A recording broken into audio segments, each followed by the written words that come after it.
The cathedral doors closed behind Elena Varelli with the finality of a prison gate. She wasn't walking toward forever. She was walking into a transaction. Her father's debts, her freedom, all of it sold to the man waiting at the altar. Dante Russo, the crime lord who owned half the city and feared nothing. Everyone said he was ruthless, cold, a man who took what he wanted without asking. But when his dark eyes met hers, something shifted, something she didn't expect. And in that moment, Elena realized her biggest mistake wasn't agreeing to marry him. It was believing she could survive him untouched. If you're hooked, stay with me until the end. Hit that like button and drop a comment with your city so I can see how far this story travels.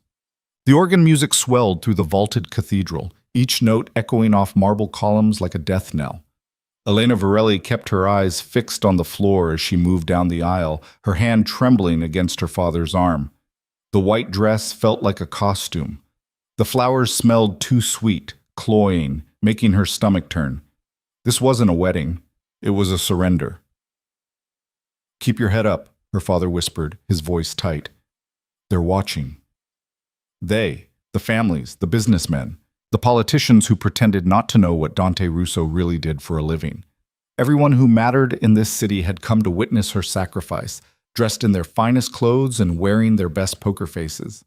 Elena lifted her chin. If she was going to be sold, she'd at least look them all in the eye while it happened. The man at the altar didn't move as she approached. Dante Russo stood with his hands clasped in front of him. His dark suit cut so perfectly it looked like armor. He was younger than she'd expected, maybe 35, with black hair swept back from a face that could have been carved from stone. Sharp jaw, straight nose, eyes so dark they were almost black, and so focused on her she felt stripped bare under his gaze. He wasn't handsome in a soft way. There was nothing soft about him. But he was striking, magnetic. The kind of man who walked into a room and everyone else became background noise. Elena's father released her arm when they reached the steps. She felt the absence of his support immediately, her knees threatening to buckle. But she forced herself to take the final step up to the altar alone.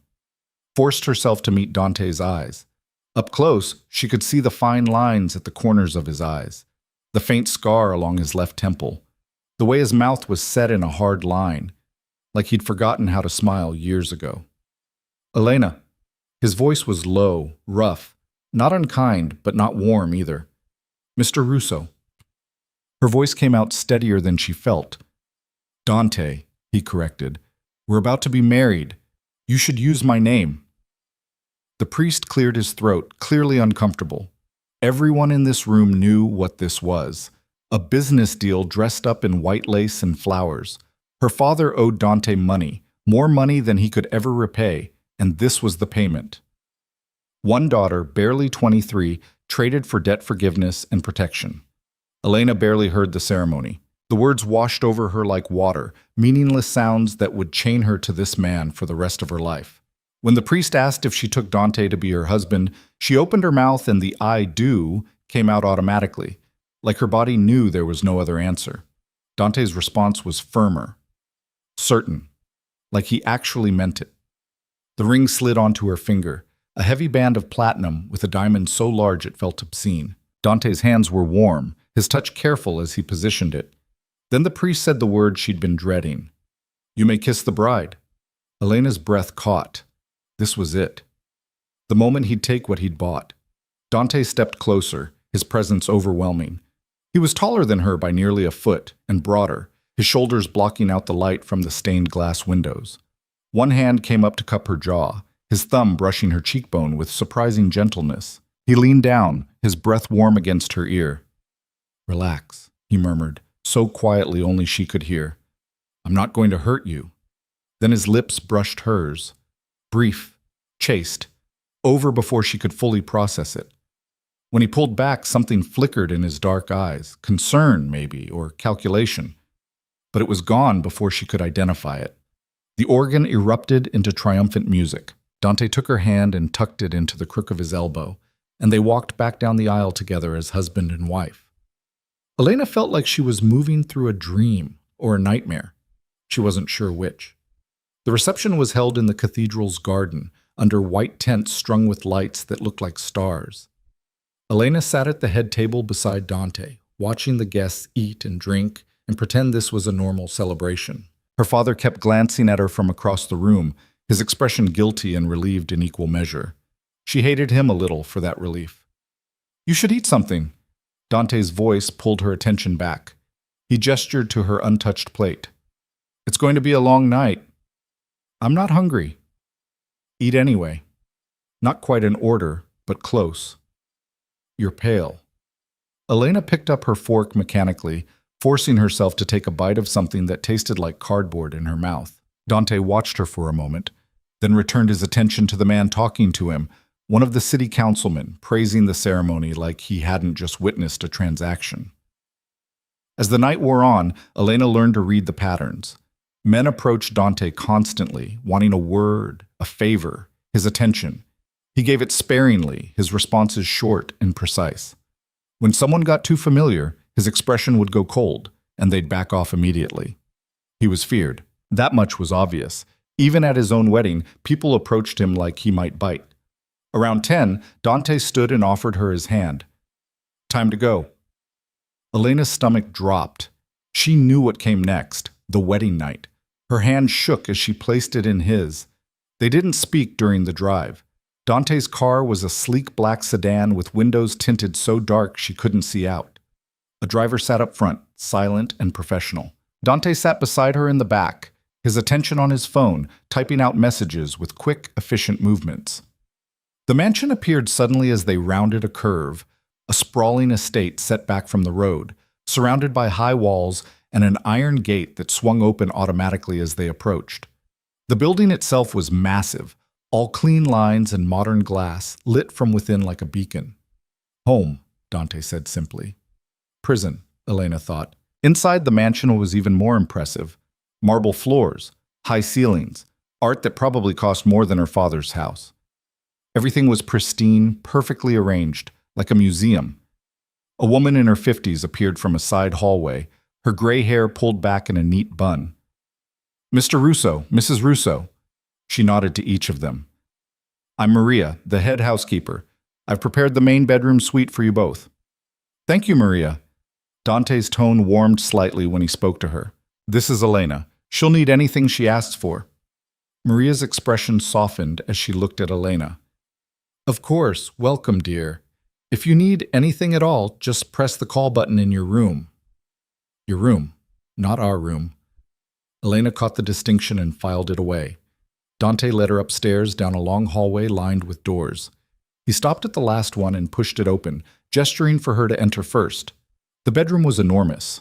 A king-size bed dominated one wall, covered in dark gray linens that looked impossibly soft. Floor-to-ceiling windows overlooked the grounds, currently showing nothing but darkness and the glow of exterior lights. There was a seating area with a couch and chairs, a fireplace, even a small bar in the corner, and 2 doors on opposite sides of the room. "That one's the bathroom," Dante said, pointing to the left. "The other is a walk-in closet." "Maria had some clothes brought in for you, basics until we can get you properly outfitted. Your things from your father's house will be delivered tomorrow." Elena nodded mutely, her throat tight. Dante walked to the windows, his back to her. "I know what you're thinking," he said quietly. "What you're afraid of." She waited, her heart hammering. He turned to face her, his expression unreadable. "This marriage is legal and binding. You are my wife, and that means something in my world. You have my name and my protection. No one will touch you. No one will threaten you. Anyone who tries will answer to me." "Okay," Elena whispered, "but I want to be clear about something." He took a step closer, holding her gaze. "I will never force you into anything you don't want. I will never touch you without your explicit consent. This marriage may not be what either of us would have chosen, but I'm not a monster." Elena blinked, surprise cutting through her fear. "You're not?" A ghost of a smile crossed his face. "No, though I understand why you might think otherwise." "Then why did you agree to this?" The question burst out before she could stop it. "You could have just taken the money from my father, or something else. Why marriage?" Dante was quiet for a long moment. "Your father had nothing left to take," he said finally. and I needed a wife. Why? That's not your concern. His tone went flat, shutting down that line of questioning. The point is, we're married now. We'll make the best of it. I'll stay out of your way as much as possible. You have free run of the house and grounds, though I'd prefer you don't leave without security. My enemies are numerous, and you're a target now, whether you like it or not. And at night? Elena forced herself to ask. I have a suite on the other side of the house, Dante said. You'll sleep here alone. When we need to appear together publicly, we will. Otherwise, you won't see much of me. Relief flooded through her so strongly her knees went weak. Thank you. Don't thank me for basic decency. He moved toward the door, then paused. There's one more thing. In a week, we're hosting a dinner party. Important people. You'll need to play the role of devoted wife convincingly. Can you do that? Yes. She'd played roles her whole life. What was one more? Good. He opened the door. Good night, Elena. Good night. The door closed behind him with a soft click, and Elena was alone. She stood frozen for several minutes, half expecting him to come back. When he didn't, she finally moved, peeling off the wedding dress with shaking hands and leaving it in a heap on the floor. The closet did indeed have clothes, simple things, jeans and shirts and dresses, all in her size. She pulled on a soft t-shirt and pajama pants, then crawled into the massive bed. It was comfortable. Too comfortable. Everything about this place was perfect in a way that felt wrong. Elena stared at the ceiling, exhaustion pulling at her but sleep refusing to come. Today she'd become Mrs. Dante Russo, wife to a crime lord, prisoner in a golden cage. But at least he'd promised not to hurt her. That was something. Maybe the only thing. She just had to survive long enough to figure out if he was telling the truth. The next morning, Elena woke to sunlight streaming through windows she'd forgotten to cover. For a moment, she didn't remember where she was. Then it all came rushing back, the wedding, the mansion, Dante's dark eyes, and unexpected promise. She sat up slowly, taking in the room in daylight. Everything was expensive, tasteful, perfectly coordinated. A prison, but a beautiful one. There was a knock at the door. Mrs. Russo? Maria's voice, gentle. I've brought breakfast. Come in, Elena called, pulling the covers up higher. Maria entered with a tray laden with food, eggs, toast, fruit, coffee. Good morning, dear. I hope you slept well. I did, thank you. A lie, but a polite one. Maria set the tray on the small table near the windows. Mr. Russo asked me to tell you he's in his office this morning, but you're welcome anywhere in the house. There's a gym on the lower level, a library on the second floor, and the pool is heated if you'd like to swim. That's very kind. Also, a stylist will be coming this afternoon to take your measurements. Mr. Russo wants to make sure you have everything you need. Maria hesitated, then added more quietly, He's not as bad as people say, you know. He's fair, loyal to those who are loyal to him. Elena wasn't sure how to respond to that. Thank you, Maria. Left alone with breakfast she didn't want, Elena forced herself to eat. Then she showered in the massive bathroom, all marble and glass, with a shower that had more settings than she could count, and dressed in jeans and a simple sweater from the closet. Time to explore her cage. The mansion was a maze of hallways and rooms, each more impressive than the last. She found the library Maria had mentioned, a 2-story room lined with books, with leather chairs and a ladder on rails for reaching the higher shelves. The gym was state-of-the-art, equipped with machines she didn't know how to use. The pool was in a glass-enclosed room that made it feel like you were swimming outdoors. But the most interesting discovery was Dante's office. She didn't mean to find it. She'd just been wandering, opening doors, when she pushed one open and found herself looking into a large room with dark wood paneling and a massive desk. Dante sat behind it, his attention on a computer screen, dressed in a black shirt with the sleeves rolled up. There was a gun on the desk beside his keyboard. He looked up when the door opened. For a moment, surprise crossed his face, like he'd forgotten she existed. Then it smoothed back into that neutral mask. Elena. He didn't sound angry, just careful. Can I help you with something? I was just exploring. I'm sorry. I didn't mean to disturb you. You're not disturbing me. He leaned back in his chair, studying her. Are you settling in all right? Yes. The house is beautiful. It's yours now, too. He gestured to the room. You can go anywhere except this office when I'm working. I need privacy for business matters. I'm sure you understand. Of course. An awkward silence fell. Elena was about to excuse herself when Dante spoke again. Have you eaten? Maria brought breakfast. Good. He paused, seeming to search for words. If you need anything at all, just ask. Maria or any of the staff can help. Thank you. Another silence. Then Dante's phone buzzed, and he glanced at it, his jaw tightening. I need to take this. Excuse me. Elena slipped out, closing the door behind her. As she walked away, she could hear his voice, low and sharp, speaking in rapid Italian. She spent the rest of the morning in the library, losing herself in books. It was easier than thinking about her situation. Around noon, Maria found her and announced lunch would be served on the terrace. Elena expected to eat alone, but Dante appeared as she was sitting down. He changed into different clothes, dark slacks and a gray shirt, and looked less intimidating somehow. Still powerful, still dangerous, but marginally more human. Mind if I join you? He asked, like she could say no. Please. They ate in silence for several minutes. Elena snuck glances at him, trying to understand who this man really was. His table manners were impeccable. He ate efficiently, not savoring the food but not rushing either.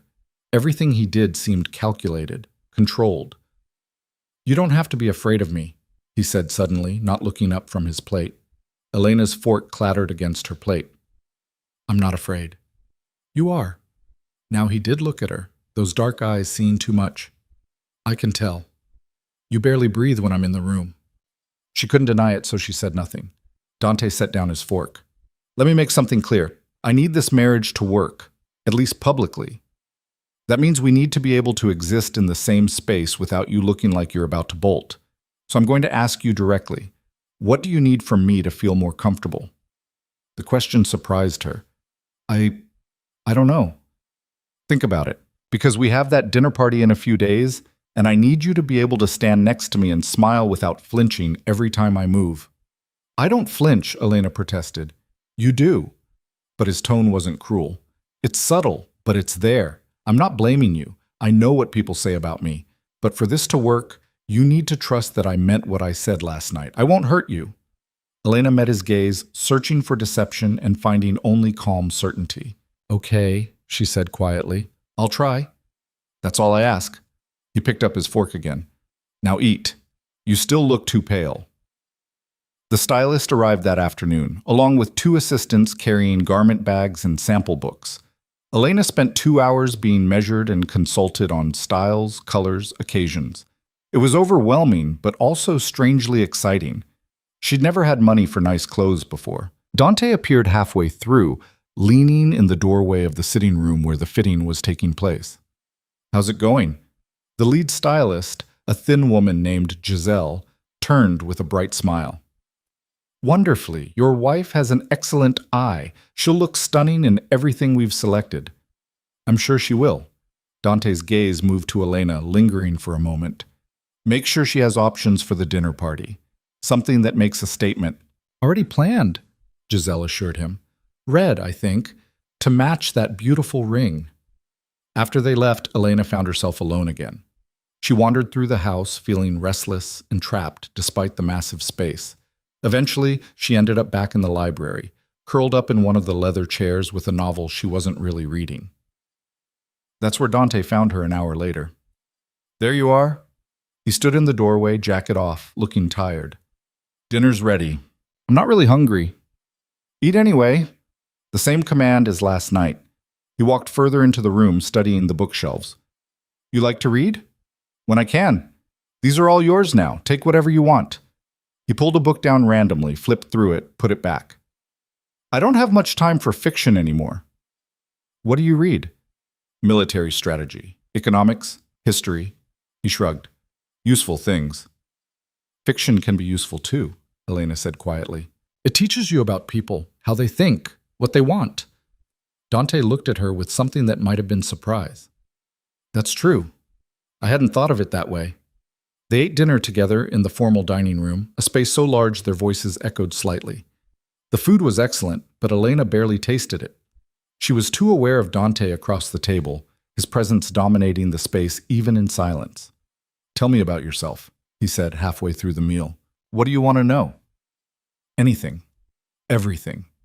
If we're going to convince people this marriage is real, I should know more than your name and your father's debts." "Fair point." Elena set down her fork. "What do you want to know? What were you doing before the wedding? School? Work?" "I was finishing my degree. English literature. I wanted to teach, maybe." "Wanted?" He caught the past tense. "You can still do that." "Can I?" She couldn't keep the bitterness out completely. "I'm the wife of a crime lord now. I doubt any school would hire me." Dante was quiet for a moment. "Point taken. But you could tutor privately. Or write. You have the time and resources now." "I suppose." "What else? Hobbies? Interests?" "Reading, obviously. I used to paint, but I haven't in a while. I like cooking, though I'm not very good at it." "Maria would teach you if you asked. She loves cooking." The conversation continued, stilted but not hostile. Dante asked questions. Elena answered. She learned he was 36, had built his empire from nothing, and had no siblings. His parents were dead. He didn't elaborate on how. He collected art but claimed not to understand it. He spoke 4 languages fluently. Everything he said felt carefully curated, revealing nothing real beneath the surface. When dinner ended, Dante stood. "I have work to do. I'll be in my office if you need anything." "At this hour?" "I don't sleep much." He started to leave, then paused. "Thank you for dinner, for trying." "You're welcome." Elena watched him go, then retreated to her bedroom. The massive space felt less intimidating now, more like a sanctuary. She changed into pajamas and climbed into bed, exhaustion finally catching up with her. As she drifted off, she thought about Dante's words. "I'm not a monster." Maybe he wasn't, but he was dangerous, and she was tied to him now, for better or worse. She just had to figure out which it would be. The next 3 days fell into a pattern. Elena would wake up, have breakfast, explore the house, or read. Dante would appear for lunch and sometimes dinner, making small talk that gradually became less forced. He was trying, she realized, trying to make this bearable for her. It should have been comforting. Instead, it made her wary. Men like Dante didn't do things without reason. What did he really want from this marriage? The answer came on the 4th day, when Maria informed her that Dante wanted to see her in his office. Elena's stomach clenched as she walked down the hallway. She knocked on the door, waiting for permission before entering. Dante sat behind his desk, but he stood when she came in. "Elena, thank you for coming. Sit, please." She took one of the chairs across from his desk, her hands clasped tightly in her lap. "The dinner party is tomorrow night," Dante began. "I wanted to go over a few things with you first. The guests will include some very important people, business associates, politicians, other families. They'll all be watching us, looking for weakness." "Okay." "I need you to appear confident, comfortable, like this marriage is exactly what you wanted." He paused. "Can you do that?" "I'll try." "I know it's a lot to ask." His tone softened slightly. "But it's important. There are people who would love to see me fail, and a shaky marriage would give them ammunition." "I understand." Dante studied her for a long moment. "You know, you're handling this better than I expected. Most people in your situation would still be hysterical." "Being hysterical wouldn't change anything." "No," he agreed. "It wouldn't. But it would be understandable." He stood, moving around the desk to perch on the edge of it, closer to her now. "I want you to know, Elena, what I said on our wedding night still stands. This doesn't have to be more than a business arrangement. I won't push you for anything you're not ready to give." Elena looked up at him, searching his face. "Why are you being so decent about this?" "Because forcing you into something you don't want would make me exactly what people say I am." His voice went hard. "I've done plenty of terrible things in my life. I won't add that to the list." Something in his tone made her believe him. "Thank you." "Don't thank me yet." He moved back to his chair, creating distance again. "Tomorrow night will be difficult. These people will judge you, test you. They'll want to see if you're worthy of being my wife. You'll need to be strong." "I can be strong. I know you can." And the way he said it, like he really believed it, sent a strange warmth through her chest. The night of the dinner party arrived too quickly. Elena spent the afternoon being primped and polished by a team of stylists Giselle had sent. Her hair was swept up in an elegant twist. Her makeup was dramatic but sophisticated. And the dress was stunning. Deep crimson silk that hugged her curves before flowing to the floor, with a neckline that showed just enough skin to be interesting without being scandalous. When she looked in the mirror, she barely recognized herself. She looked like she belonged at Dante's side. Maria appeared in the doorway, her eyes shining. "Oh dear, you look beautiful." "Thank you." Elena smoothed her hands over the silk nervously. "Is it too much?" "Not at all, it's perfect." Maria hesitated, then added, "Mr. Russo is waiting for you in the foyer." Elena took a deep breath, steeling herself. "You can do this. You have to do this." The heels made her taller as she descended the grand staircase, but she still felt small, vulnerable, until she saw Dante at the bottom, looking up at her with an expression that made her breath catch. He wore a tuxedo that fit him like it had been made for his body specifically. Probably had been. His hair was perfectly styled, his jaw freshly shaved. He looked powerful, dangerous. And when his eyes met hers, something heated flickered in their depths before he controlled it. "Elena," his voice was rougher than usual. "You look incredible." "Thank you." She reached the bottom of the stairs, acutely aware of how close they were standing. "You look very handsome." A ghost of a smile touched his lips.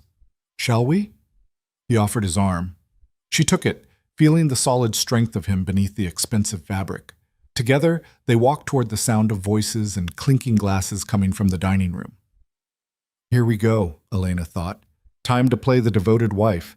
She just hoped she was a good enough actress to pull it off. The dining room glittered with crystal and candlelight, filled with people whose smiles didn't reach their eyes. Elena felt their attention turn to her and Dante the moment they entered, a collective assessment that made her skin prickle. She kept her expression calm, her hand steady on Dante's arm. "There he is!" a voice boomed from across the room. A large man with silver hair and a ruddy face approached, arms spread wide. "Dante, and this must be your beautiful bride." "Vincent." Dante's tone was cordial but cool. "Thank you for coming. Elena, this is Vincent Marconi. He runs the shipping operations at the port." "Among other things," Vincent added with a laugh that felt too loud. His eyes raked over Elena in a way that made her want to step back. "You're a lucky man, Dante. Very lucky indeed." "I know." Dante's hand moved to the small of Elena's back, a gesture that looked casual but felt protective. "If you'll excuse us, Vincent, we should greet our other guests." He steered her away smoothly, his hand warm through the thin silk of her dress. "That's the kind of man you'll meet tonight," he murmured near her ear. "Smile, be polite, but never be alone with him." "Noted." The next hour was a blur of introductions. Councilman Rodriguez, who talked about urban development while his eyes calculated political advantage. Judge Catherine Walsh, who kissed both Elena's cheeks and commented on how young she looked. Marco DeVito, who ran casinos and smelled like expensive cologne and cigars. Anthony Chen, whose tech investments made him a billionaire and whose handshake was surprisingly gentle. They all watched her, weighed her, tried to determine if she was an asset or a liability. Elena played her part perfectly. She smiled at the right moments, laughed at jokes that weren't funny, touched Dante's arm with just enough familiarity to seem natural. She could feel him relax slightly beside her as the evening progressed, his initial tension easing. "You're doing well, he said quietly as they moved toward the dining table. "Better than well." "I'm a quick learner." Clearly. His hand found hers as they took their seats at the head of the table, their fingers intertwining briefly before he released her. Even that small touch sent heat up her arm. Dinner was an elaborate affair, course after course of food Elena barely tasted. She was too focused on the conversations happening around her, the undercurrents of power and threat that ran beneath every polite word. These people were dangerous, all of them, and she was supposed to sit here and pretend she belonged. "So, Elena," Judge Walsh said from across the table, her voice carrying over the other conversations, "how are you finding married life?" Every head turned toward her. Elena felt Dante go still beside her. "It's an adjustment," she said carefully, "but a welcome one." That's diplomatic. Walsh's smile was sharp. But between us women, how is it really? Dante has quite the reputation. Catherine, Dante's voice held a warning. I'm just curious. Walsh's eyes glittered. We all are. It was such a whirlwind romance. Elena felt the trap closing. Whatever she said would be dissected, analyzed, used. She glanced at Dante, saw the tension in his jaw, the way his hand had curled into a fist on the table. Then she made a choice. I'll be honest, Elena said, meeting Walsh's gaze directly. When my father first told me about the arrangement, I was terrified. Everyone knows who Dante is, what he's capable of. I thought I was being fed to a monster. The room had gone completely silent. Dante's expression was unreadable, but she could feel the coiled energy in him, like he was preparing for a fight. Elena continued, her voice steady. But the truth is, he's been nothing but respectful, patient. He could have demanded anything from me, and I would have had no choice but to comply.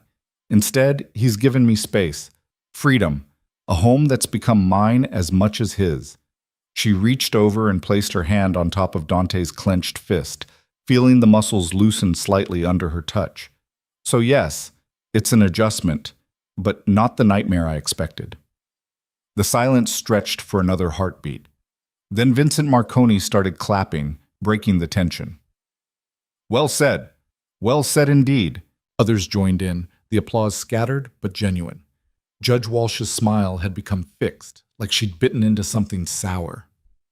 Dante turned his hand over beneath Elena's, threading their fingers together and squeezing gently. Thank you, he murmured, too quietly for anyone else to hear.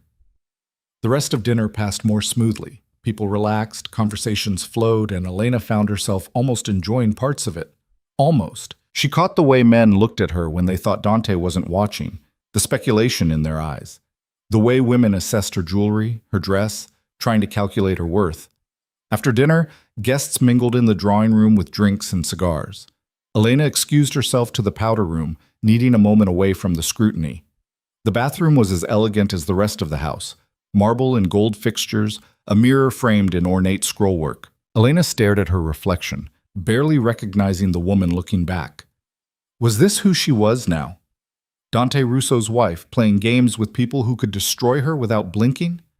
The door opened behind her. Elena's heart jumped, but it was only Judge Walsh, her heels clicking on the marble floor. That was quite a performance at dinner, Walsh said, touching up her lipstick in the mirror. I was just being honest. Were you? Walsh capped her lipstick, turning to face Elena directly. Or was it a very clever piece of theater designed to make Dante look less like the ruthless bastard we all know he is? Elena kept her expression neutral. Why would I do that? Because you're smarter than you look. Walsh moved closer, invading Elena's space deliberately. Let me give you some advice, girl to girl.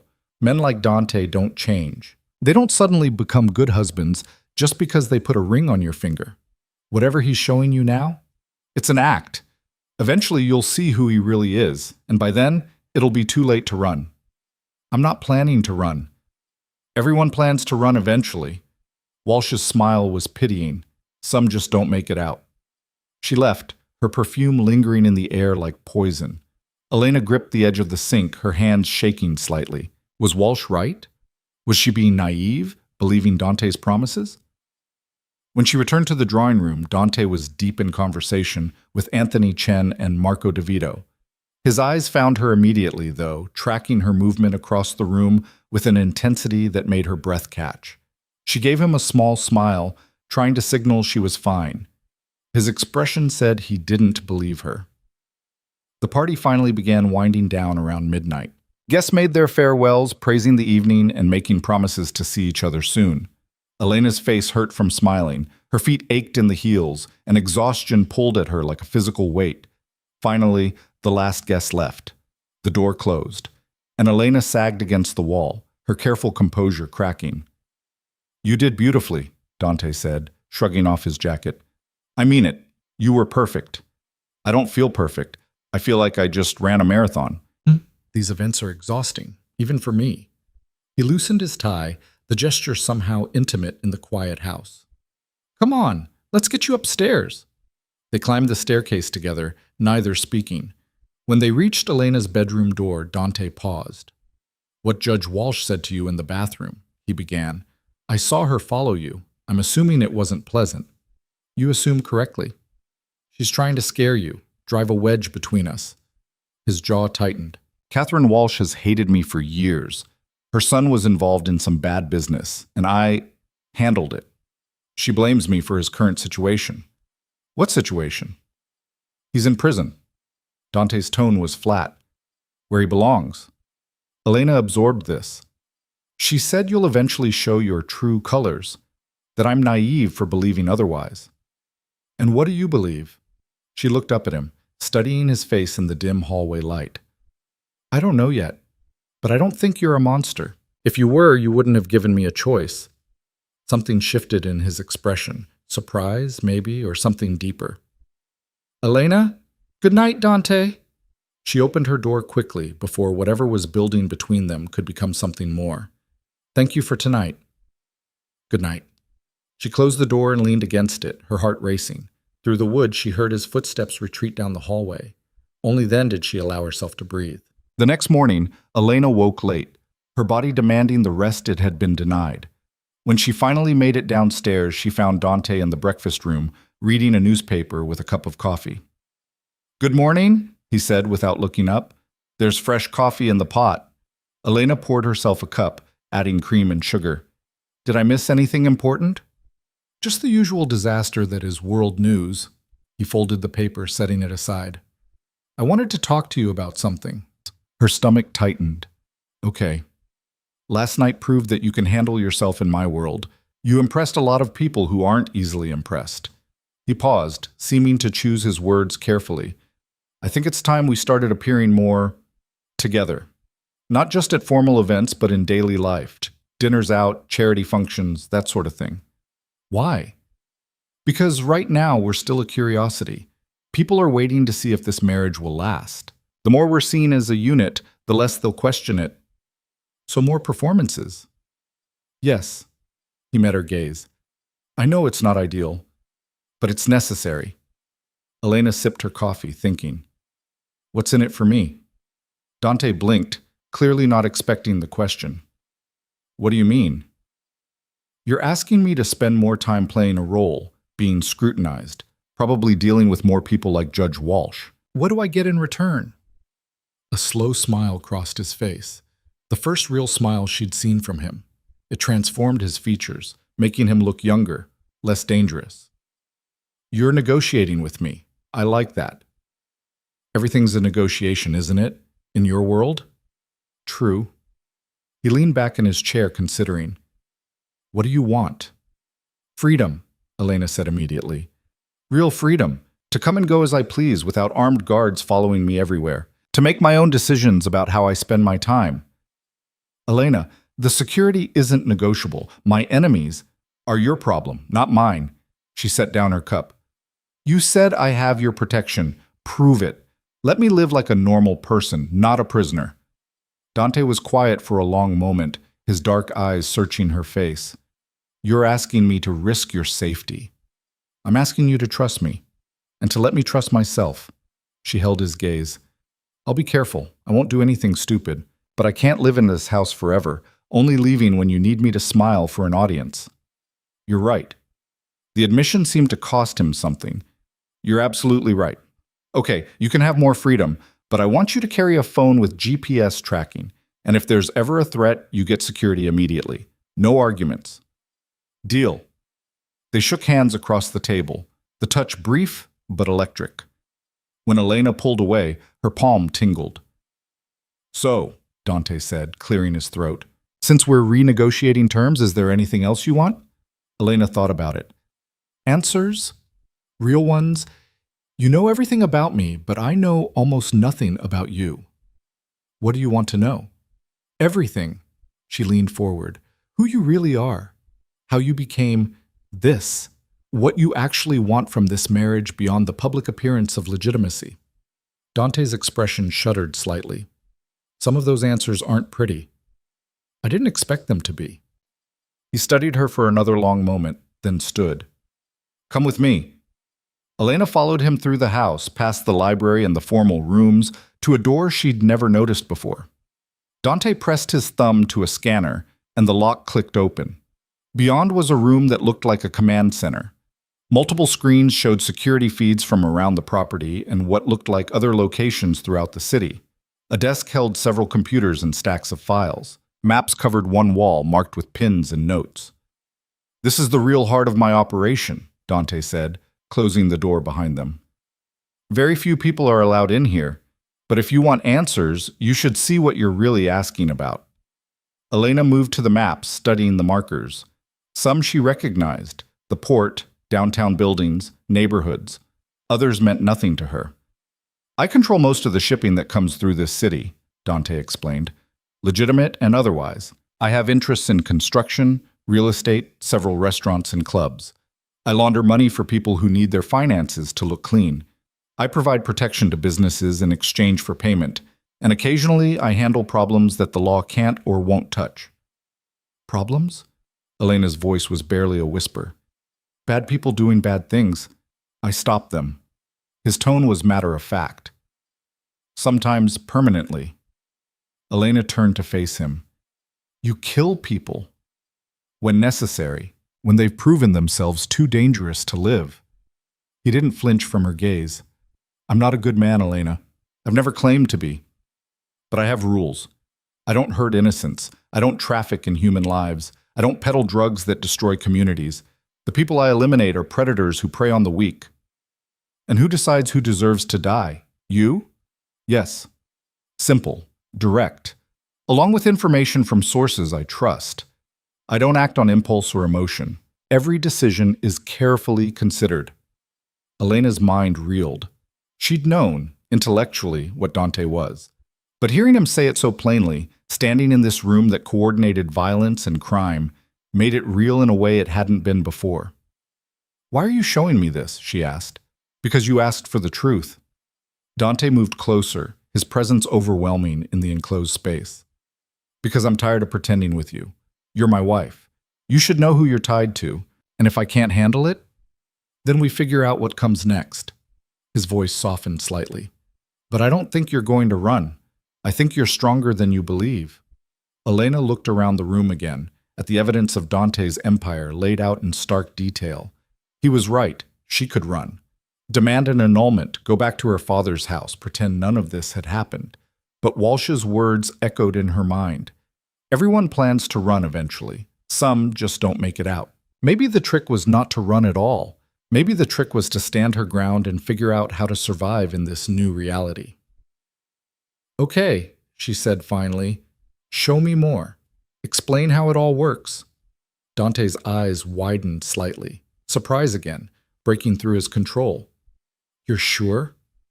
You said I should know who I'm tied to, so teach me." For the next 2 hours, Dante walked her through his operations. He explained the legitimate businesses that provided cover and cash flow, the network of informants who kept him ahead of his enemies, the alliances with other families that kept the city from descending into open warfare, the careful balance of power he maintained through equal parts fear and respect. Elena listened, asked questions, tried to understand the logic of this world. It was brutal, unforgiving, built on violence and the threat of violence. But there was also structure, rules, a strange kind of order in the chaos. "Why did you really need a wife?" she asked when he'd finished. "The truth this time." Dante leaned against the desk, crossing his arms. "There's a faction within the other families who see me as unstable, too young, too ruthless, without the softening influence of family. They've been pushing for someone more traditional to take over my territory. A wife makes me look more legitimate, settled, less likely to do something reckless. So I'm window dressing." "Your protection," he corrected. "For both of us. Your father's debts would have gotten him killed eventually. This way he's safe under my umbrella. And I get the appearance of stability I need to keep my position." "Very transactional. Everything in my world is transactional." He paused. "But that doesn't mean it has to stay that way." Elena's heart skipped. "What do you mean?" "I mean," Dante ran a hand through his hair, a rare gesture of uncertainty. "I didn't expect to like you, to respect you, but after last night, after seeing how you handled yourself, how you stood up to Walsh and negotiated with me this morning, you're not what I expected." "What did you expect?" Someone weaker, someone who would need to be managed and controlled. His gaze was intent on her face. But you don't need managing, you need partnership. The word hung between them, loaded with possibility. Is that what you're offering? Elena asked carefully. Partnership? I don't know yet. Dante's honesty was jarring, but I think it could be, if we're both willing to try. Before Elena could respond, an alarm beeped from one of the computers. Dante moved to check it, his expression darkening as he read the screen. What is it? Elena asked. Security breach. Someone tried to access the eastern gate. He was already pulling out his phone, typing rapidly. Probably nothing, but I need to check it out. Should I? Stay here. Lock the door behind me. He moved toward the exit, then paused. Elena, thank you for listening, for not running. I'm not going to run, she said, surprised by how much she meant it. Dante's answering smile was brief but genuine. Then he was gone, and Elena was alone in the nerve center of his criminal empire. She looked around the room, at the maps and screens and files. This was her life now. These were the stakes. And somehow, standing here surrounded by evidence of violence and power, she felt more alive than she had in years. Maybe that made her as broken as Dante. Or maybe it just meant she'd finally found a place where her survival instincts had purpose. Elena left the command center, locking the door behind her as instructed. The house felt different now, like she was seeing it for the first time. Not a prison, but a fortress. Not a cage, but a stronghold. She found Maria in the kitchen, preparing lunch. The older woman looked up with a smile that faded when she saw Elena's expression. Is everything all right, dear? I don't know, Elena said honestly. Maria, can I ask you something? Of course. How long have you worked for Dante? 15 years. Maria's hands continued their work, chopping vegetables with practiced ease. Since he was just starting out, have you ever been afraid of him? Maria considered this, her knife pausing. Afraid? No. Cautious, perhaps. Respectful, certainly. But afraid? Never. Mr. Russo is many things, but he's not cruel, not to those who are loyal to him. And to those who aren't? That's different. Maria met her gaze. This world has rules, Mrs. Russo, harsh ones. But they keep everyone safe. Mr. Russo enforces those rules. It's not always pretty, but it's necessary. Elena thought about this as she helped Maria prepare lunch, a simple task that felt grounding after the morning's revelations. When Dante returned an hour later, she was setting the table on the terrace. False alarm, he said, his tone clipped. Kids messing around near the fence. But I've increased patrols just in case. They ate in silence for several minutes. Elena could feel Dante watching her, waiting for some reaction to what he'd shown her that morning. I'm not afraid of you, she said finally. Dante set down his fork. You should be, at least a little. Why? Because you've killed people who deserved it? Because you run an empire built on questionable legality? She shook her head. You could have hurt me 100 times by now, forced me into things I didn't want. But you haven't. That tells me more about who you are than anything else. You're naive. Maybe. Elena met his gaze squarely. Or maybe I'm just tired of being afraid. I've spent my whole life being invisible, insignificant, powerless. This marriage was supposed to be my punishment, but instead it's the first time I've felt like I matter, like I have agency. Dante stared at her, something intense and unreadable in his expression. You matter, he said quietly. You have no idea how much. The words settled between them, heavy with implication. Elena's pulse quickened, awareness crackling through the air like electricity before a storm. Dante. His phone rang, shattering the moment. He answered it with obvious frustration, listening for several seconds before his expression went cold. When? A pause. I'll be there in 20 minutes. He stood, already moving. I have to go. There's a situation at one of the warehouses. Is it dangerous? Potentially. He grabbed his jacket from inside. Stay in the house. I'll have extra security posted. Be careful. He paused at that, turning back to look at her. I will. Then he was gone, the sound of his car starting moments later. Elena stood alone on the terrace, watching the sun begin its descent toward the horizon. Something had shifted between them today, something that felt both dangerous and inevitable. She was Dante Russo's wife, not just in name, but in reality. And that reality was far more complicated than she'd ever imagined. The question was, did she have the courage to fully step into it? As evening fell and Dante still hadn't returned, Elena found herself pacing the library, unable to settle. Every car sound made her jump. Every shadow seemed threatening. It was after 9 when she heard the door open. She rushed to the foyer, relief flooding through her when she saw Dante, until she noticed the blood on his shirt. "You're hurt," she said, moving toward him without thinking. "It's not mine." But he looked exhausted, his usual control frayed at the edges. "Someone tried to hijack one of my shipments. We handled it." "Handled it how?" "You don't want to know." "Yes, I do." Elena reached for his hand, noticing scraped knuckles. "Come on, let's get you cleaned up." She led him upstairs to his suite, the first time she'd entered his private space. It was similar to hers, but darker, more masculine, with fewer personal touches. She pushed him toward the bathroom. "Sit," she ordered, pointing to the edge of the massive tub. Dante obeyed, too tired to argue. Elena found a first aid kit under the sink and knelt in front of him, carefully cleaning the scrapes on his hands. "You don't have to do this," he said quietly. "I know." She dabbed antiseptic on a particularly bad scrape, feeling him tense. "But we're partners, right? That's what partners do." Dante's hand came up, catching her chin gently, tilting her face up to meet his gaze. "Elena, I need you to understand something. What I do, the life I lead, it's dangerous. People want me dead, and by extension, they want to hurt you to get to me. Are you really prepared for that?" "I don't know," she admitted, "but I'm here, and I'm not going anywhere."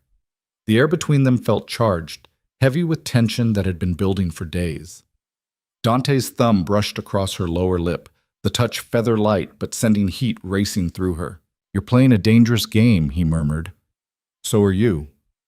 For a moment she thought he might kiss her, really kiss her, not the chaste press of lips from their wedding. His eyes darkened, his head lowering slightly. Then he pulled back, the moment breaking. "You should go. It's late."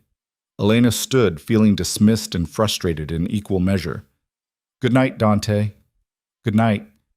She left him sitting in his bathroom, blood on his shirt and shadows in his eyes. And as she walked back to her own room, Elena realized something that should have terrified her, but instead felt like inevitability. She was falling for her husband. The dangerous, violent, complicated man who'd bought her like property, but treated her like something precious. And that was going to change everything. The days after that night fell into a new rhythm, one that felt both familiar and strange. Dante kept his distance, but it was a different kind of distance now, charged with awareness, thick with things left unsaid. Every accidental brush of hands at breakfast felt deliberate. Every glance across a room lasted a beat too long. Elena caught herself watching him when she thought he wasn't looking. The way he rubbed the back of his neck when he was frustrated. How his jaw tightened when someone on the phone said something he didn't like. The rare moments when his guard dropped and something almost vulnerable flickered across his face before he locked it away again. She was learning to read him, and that felt more intimate than anything physical they might have done. A week later, Dante appeared at her bedroom door early in the morning, already dressed in dark slacks and a crisp white shirt. "Get ready, we're going out." Elena looked up from her book, surprised. "Where?" "You wanted freedom. I'm giving you some." His expression was unreadable. "There's a charity luncheon downtown, art auction to benefit children's hospitals. I need to make an appearance, and it'll be good for us to be seen together. Give me 20 minutes. She chose a navy dress that Maria had helped her pick out. Elegant but not showy, with a hemline that hit just above her knees. When she came downstairs, Dante was waiting by the door, his eyes tracking over her in a way that made her skin heat. "You look nice," he said, the compliment simple but genuine. "So do you." The drive downtown gave Elena her first real look at the city beyond the mansion's walls. They passed through neighborhoods that ranged from gleaming high-rises to blocks where buildings slumped against each other like tired old men. Dante's territory, she realized. All of it. "That building there," he said, pointing to a renovated warehouse. "Used to be a drug den. I bought it, cleaned it out, turned it into affordable housing. 30 families live there now." Elena looked at him in surprise. "You do that often? The affordable housing thing?" "When I can. It's good business. Keeps neighborhoods stable, reduces crime, makes people loyal. He paused. And it's the right thing to do, even if that's not usually my primary motivation. You're more complicated than people think. Most people are. He glanced at her. You included. The luncheon was held in a hotel ballroom that dripped with wealth. Crystal chandeliers, white tablecloths, women in designer dresses that cost more than Elena's entire previous wardrobe. She felt Dante's hand settle on the small of her back as they entered, a grounding touch. Stay close, he murmured, and remember, you belong here just as much as anyone else. The afternoon passed in a blur of champagne and small talk. Elena met the wives of Dante's business associates, women who smiled with their mouths but assessed her with calculating eyes. She admired art she didn't understand, bid on a piece she didn't want just because Dante nodded at her to do it, and played the role of devoted wife so convincingly she almost believed it herself. But the real test came when Vincent Marconi approached during the auction, his face already flushed with alcohol despite the early hour. Dante, Elena! His voice boomed across the room. Wonderful to see you both. Vincent. Dante's tone was cordial, but cool. His hand tightened slightly on Elena's waist. I wanted to apologize for my behavior at your dinner party, Vincent continued, swaying slightly. I may have been a bit forward with your lovely wife. Too much wine, you understand. I understand perfectly. Dante's voice had gone flat, dangerous. And I trust it won't happen again. Of course not. Of course not. Vincent's eyes slid to Elena, lingering just a moment too long. Though I can hardly blame myself. If I had a wife that beautiful, I'd keep her locked up tight. Can't be too careful. Elena felt Dante go rigid beside her. The temperature in their immediate vicinity seemed to drop 10 degrees. Several nearby conversations faltered as people sensed the shift. Careful, Vincent, Dante said quietly. You're dangerously close to insulting my wife, and I take insults to my wife very personally. Vincent's smile faltered. I didn't mean, I think you did. Dante stepped forward, and despite being shorter than Vincent by several inches, he somehow seemed larger, more threatening. Let me be very clear. Elena is not property to be locked up. She's not a possession to be commented on. She's my wife, and she deserves your respect. Failed to show it again, and we're going to have a very different kind of conversation. Do you understand me? The ballroom had gone quiet. Everyone was watching now, waiting to see how this would play out. Vincent's face had gone from flushed to pale.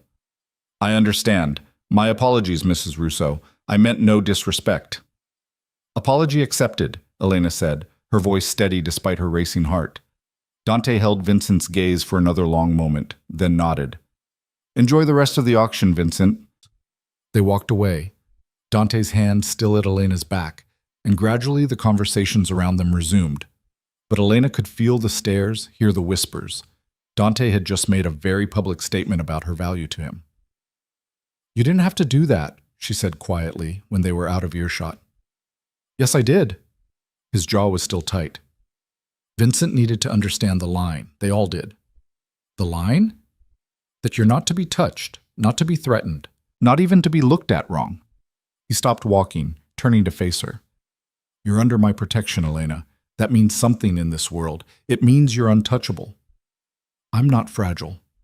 I know you're not, but that doesn't mean I'm going to stand by while someone like Vincent treats you like an object. His expression softened slightly. You stood up for me at the dinner party.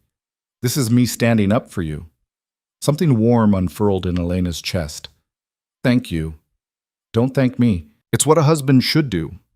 He offered his arm. Come on, let's get out of here before I say something else that ruins the charity auction. They left early, much to the obvious disappointment of several people who'd been working up the courage to approach Dante. In the car, Elena found herself smiling despite everything. What? Dante asked, noticing. Nothing. Just, that was the first time I've seen you lose your temper in public. I didn't lose my temper. You came close. Maybe. He was quiet for a moment. Vincent's been testing boundaries for months. Someone needed to put him in his place. And you're someone. I'm the only one who can. Not arrogance, just fact. That's what being in my position means. You enforce the rules, or the rules stop existing. Elena thought about this as they drove through the city. What happens now? With Vincent? Nothing, probably. He's too smart to retaliate directly, but he'll remember. And the next time he considers stepping out of line, he'll remember that I don't tolerate disrespect to you. So I'm a message. You're my wife. Dante glanced at her. But yes, in a way. Everything in my world is a message. Every action has meaning beyond the surface. That sounds exhausting. It is. The admission was quiet, almost reluctant. It's why I don't sleep much. Too many things to consider, too many angles to watch. Elena studied his profile, the strong nose, the sharp jaw, the faint lines of stress around his eyes. He looked tired, she realized, not physically, but deep in his bones, like he'd been carrying weight for so long he'd forgotten what it felt like to set it down. When was the last time you did something just because you wanted to? She asked. Not because it was strategic or necessary, just because it made you happy. Dante was silent for so long she thought he wasn't going to answer. Then quietly, I don't remember. The honesty of it broke something in her chest. That's sad. It's reality. He shrugged. Happiness is a luxury I can't afford. Not in this life. Everyone deserves some happiness. Maybe. He pulled up to the mansion gates, waiting for them to open. But wanting something doesn't mean you get to have it. They went inside, and Elena expected Dante to disappear to his office like he usually did. Instead, he followed her to the library, standing in the doorway like he couldn't quite decide whether to stay or go. Did you need something? Elena asked, settling into her favorite chair. No, I just... He trailed off, running a hand through his hair. I don't know, I thought I'd see if you wanted company. The vulnerability in the admission made her smile. I'd like that. Dante chose the chair across from hers, picking up a book from the side table and flipping through it without really reading. They sat in comfortable silence for a while, the afternoon sun streaming through the windows and painting everything gold. Can I ask you something? Elena said eventually. You can ask. I might not answer. Fair enough. She set down her own book. The night you came home with blood on your shirt, you said someone tried to hijack your shipment. What happened to them? Dante's expression went carefully blank. You don't want to know that. I asked, didn't I? He studied her for a long moment. We caught 3 of them. 2 are in the hospital. The 3rd is in the ground. Elena absorbed this. She should be horrified, should be afraid. Instead, she found herself asking, did he deserve it? He shot one of my men in the chest. The man has a wife and 2 kids. Dante's voice was flat. So yes, he deserved it. Do you ever regret it? The violence? Sometimes. Late at night when I can't sleep, I think about the people I've killed. Wonder if there was another way. He leaned forward, elbows on his knees. But then I remember why I did it. Remember the people I protected by removing a threat. And the regret fades. That's very pragmatic. It's survival. He met her gaze. In my world, hesitation gets you killed. Mercy is seen as weakness. I learned that lesson early. How early? Dante was quiet for a long time. Then he started talking, his voice low and distant, like he was speaking from somewhere far away. I was 17 when my father was murdered, shot in the street like a dog while I watched from across the road. The men who did it worked for a rival family, the Castellanos. They wanted our territory, and my father wouldn't give it up peacefully. Elena's breath caught. I'm sorry. Don't be. He wasn't a good man. Beat my mother until she left when I was 10. Beat me when he was drunk enough. Dante's jaw tightened. But he was still my father, and they killed him to send a message to everyone else, that the Castellanos were in charge now. What did you do? I went to war. Simple words, but weighted with history. Spent 5 years hunting down everyone involved, started with the men who pulled the trigger and worked my way up to the Castellano family leadership. By the time I was done, they were broken. And I had their territory, their businesses, their power. You were 22. 23 by the end. He looked at her directly. So yes, Elena, I'm dangerous, I'm violent. I've done things that would make you sick if you knew the details. But everything I've done has been for a reason. To protect what's mine. To survive in a world that eats the weak. Elena should be running, should be demanding he let her go, annul the marriage, anything to get away from a man who spoke so casually about murder and revenge. Instead, she found herself understanding him in a way that probably said terrible things about her own character. "I don't think you're a monster," she said quietly. "Then you're not paying attention." "I am. I'm paying very close attention." She stood, moving to kneel in front of his chair, looking up at him. "And I see someone who's been surviving for so long he's forgotten how to live. Someone who's so busy protecting everyone else that he never protects himself." Dante's hand came up, cupping her face with surprising gentleness. "You don't know what you're talking about." "Don't I?" She leaned into his touch without thinking. "When was the last time someone took care of you, Dante? When was the last time you let anyone close enough to try?" His thumb brushed across her cheekbone, the touch sending shivers down her spine. "That's not how my life works." Maybe it should. The air between them felt heavy, charged with possibility. Dante's dark eyes searched her face, and Elena could see the war happening behind them. Want versus control, desire versus discipline. "Elena," he said, his voice rough, "you need to move. Right now." "Why?" "Because if you don't, I'm going to kiss you, and I'm not sure I'll be able to stop." Elena's heart hammered against her ribs. She should move, should maintain the distance they'd carefully constructed. Instead, she stayed exactly where she was. "Then don't stop," she whispered. Dante made a sound low in his throat, half frustration, half surrender. Then his mouth was on hers, and everything else fell away. This wasn't the chaste press of lips from their wedding. This was hunger, need, weeks of tension finally finding release. His hand slid into her hair, tilting her head back as he deepened the kiss.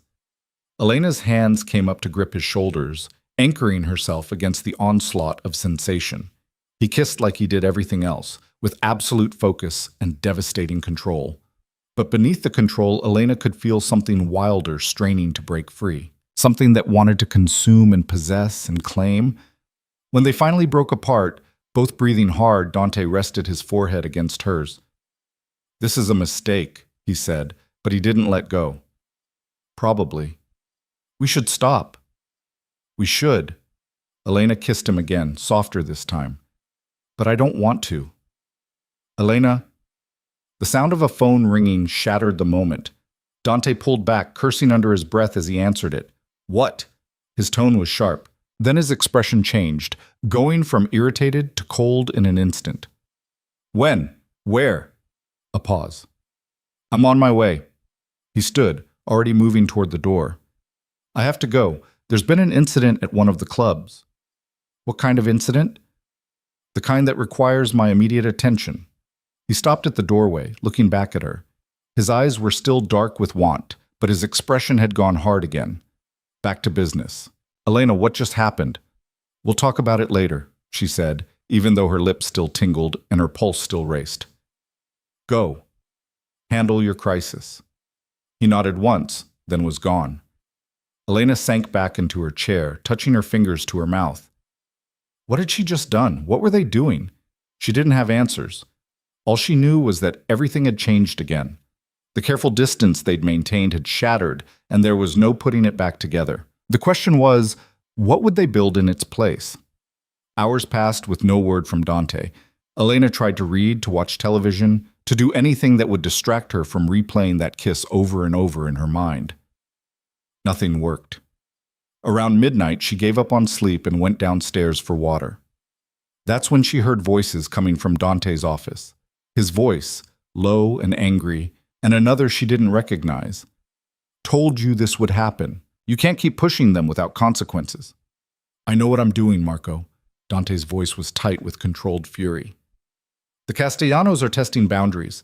If I don't respond, they'll see it as weakness. And if you respond too aggressively, you'll start a war. There's already a war. We're just deciding how it's going to be fought." Elena's hand froze on the banister. The Castellanos. The family that killed Dante's father. They were making moves against him. "What about your wife?" Marco asked. "She's a vulnerability now. Everyone knows it after that scene with Vincent at the auction." "Elena is off limits. Everyone knows that too.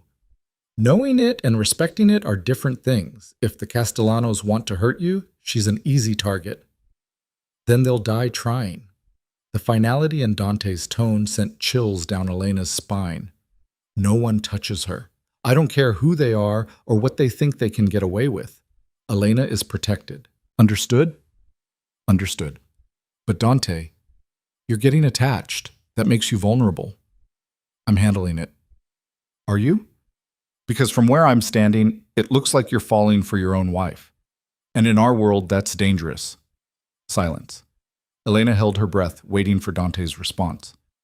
Get out, Dante said finally. I'll handle the Castellanos. You focus on securing the shipments.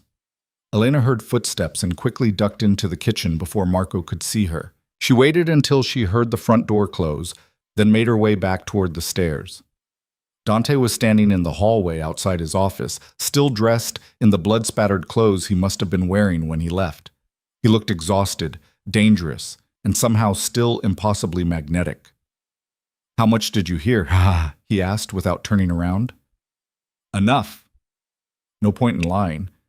The Castellanos are coming after you. The Castellanos have been coming after me for 15 years. This is nothing new. Marco said I'm a vulnerability. Marco worries too much. Dante finally turned to face her. You're not a vulnerability. You're... He stopped himself. I'm what? Protected. You're protected. That's all that matters. Elena moved closer, not caring that he looked like he'd just come from a war zone. He said you're getting attached. Are you? Dante's jaw tightened. This isn't the time for this conversation. When is the time? After someone tries to use me to get to you. She stepped even closer, close enough to smell copper and gunpowder on his clothes. I heard what you said in there, that no one touches me, that you'd kill anyone who tried. That's not just protection, Dante, that's... Don't. His voice cracked slightly. Don't finish that sentence. Why not? Because I can't... He turned away, his shoulders rigid. Because I can't afford to care about you that way. It makes me weak. It puts you in danger. It's exactly what Marco said, a vulnerability that my enemies will exploit. So what was that kiss? A mistake. But the way he said it, like it hurt him to force out the words, told her everything. Elena walked around to face him, forcing him to look at her. You're lying, to me and to yourself. Elena, you don't understand what you're asking for, the kind of target you're painting on yourself by getting close to me. I'm already close to you. I'm your wife. In name only. Is it? She reached up, touching his face gently despite the blood and the fury written there. Because it doesn't feel like it's just a name anymore. Not to me. And I don't think it's just a name to you either. Dante caught her wrist, his grip gentle despite the tension vibrating through him. You should be afraid of me. Of what I am, what I do. That kiss, it shouldn't have happened. I shouldn't want you the way I do. This whole thing is wrong. Why? Because you're not supposed to have feelings? Because men like you aren't allowed to care? Elena held his gaze. That's the stupidest rule I've ever heard. A sound escaped him that might have been a laugh or a sob. You're going to get yourself killed. Then at least I'll die living instead of just surviving. The words hit him like a physical blow. She could see it in his eyes, the moment his control finally cracked completely. Then he was kissing her again, harder this time, more desperate. His hands were in her hair, on her waist, pulling her against him like he couldn't get close enough. Elena kissed him back just as fiercely, tasting copper and fury and need. This was reckless, dangerous, everything she shouldn't want, and yet she'd never felt more certain of anything in her life. When they broke apart this time, Dante pressed his forehead to hers, his breathing ragged. I'm terrified, he admitted quietly. For the first time in years, I'm actually terrified, because losing you would destroy me. Then don't lose me. Elena's hands cupped his face. Whatever's coming, we face it together. That's what partners do, remember? Partners. The words seemed to steady him. Okay? Together. He kissed her once more, softer now, like a promise. Then he stepped back, putting space between them, even though it clearly cost him. I need to shower, change. Then we're going to talk about security, real security. His expression had gone serious again. The Castellanos making moves changes things. You're going to have guards with you anytime you leave the property. No arguments. I won't argue. Not about this. Good. He started toward the stairs, then paused. Elena? What Marco said about me falling for you, he wasn't wrong. Before she could respond, he was gone, leaving Elena standing alone in the hallway with her heart racing and her world tilted completely off its axis. She'd come into this marriage expecting a cage. Instead, she'd found something infinitely more dangerous. She'd found a reason to stay. Elena didn't sleep that night. She lay in bed replaying Dante's words, the way his voice had cracked when he admitted he was terrified. The feel of his mouth on hers, desperate and demanding. By the time dawn broke through her windows, she'd given up any pretense of rest. She found him in the kitchen at 6, already dressed and nursing a cup of black coffee. He looked up when she entered, and something in his expression softened. Couldn't sleep either? He asked. No. She poured her own coffee, adding cream and sugar while trying to ignore how aware she was of his presence. Are you going to pretend last night didn't happen? I should. He set down his cup. But I'm done pretending with you. The admission hung between them, honest and raw. Elena moved to sit beside him at the counter, close enough that their arms almost touched. So what now? She asked. Now we deal with reality. Dante's tone shifted, becoming more businesslike. The Castellanos aren't just making noise. They hit one of my clubs last night, trashed it, hurt 2 of my people. It's an escalation. Why now? You said they've been at war with you for years. Because they think they've found a weakness. He looked at her directly. You. They saw what happened at the auction with Vincent. They know I defended you publicly, and now they're going to test whether I meant it. Elena's stomach tightened. By coming after me. They'll try, but I won't let them get close. He pulled out his phone, showing her a security feed. I've doubled the guard rotation. There are cameras on every entrance, motion sensors on the perimeter. No one gets in or out without us knowing about it. You're turning this place into a fortress. I already had. Now I'm just making it tighter. He closed the phone. Elena, I need you to promise me something. Promise. If anything feels wrong, if you see anyone suspicious, if something happens that scares you, you call me immediately. Not security, me. Understood? Understood. I mean it. His hand found hers on the counter, threading their fingers together. I can't lose you. I won't survive it. The vulnerability in his voice made her chest ache. You won't lose me. I'm not that easy to get rid of. A ghost of a smile touched his lips. No, you're not. He stood, pulling her up with him. Come on, I want to show you something. He led her to the command center, the room where he'd first shown her the truth of his empire. But this time he pulled up different screens. Blueprints of the mansion, safe routes, emergency protocols. If something happens and we get separated, you follow this path. His finger traced a route on the screen. Through the kitchen, down to the wine cellar. There's a door behind the last rack that leads to a tunnel. It comes out 2 blocks away in a building I own. There's always a car waiting there with keys in the ignition and cash in the glove box. Elena stared at the elaborate escape plan. You've really thought this through. I've had years to plan for every possible scenario. He pulled up another screen showing various safe houses scattered throughout the city. If we can't get back here, these are the backup locations. They're all stocked with supplies, weapons, everything we'd need to lay low for a while. We? Yes, we. He turned to face her fully. I told you we're partners now. That means if I run, you run with me. If I fight, you're protected. There's no scenario where I leave you behind. Elena's throat felt tight. Why are you telling me all this? Because I need you to be prepared. I need you to know that no matter what happens, I have a plan to keep you safe. His hands came up to frame her face. And because I need you to trust me. Can you do that? I already do. The words came easier than they should have. I don't know why, but I do. Dante kissed her then, slow and deep, like he was trying to memorize the taste of her. When he pulled back, his dark eyes were intense.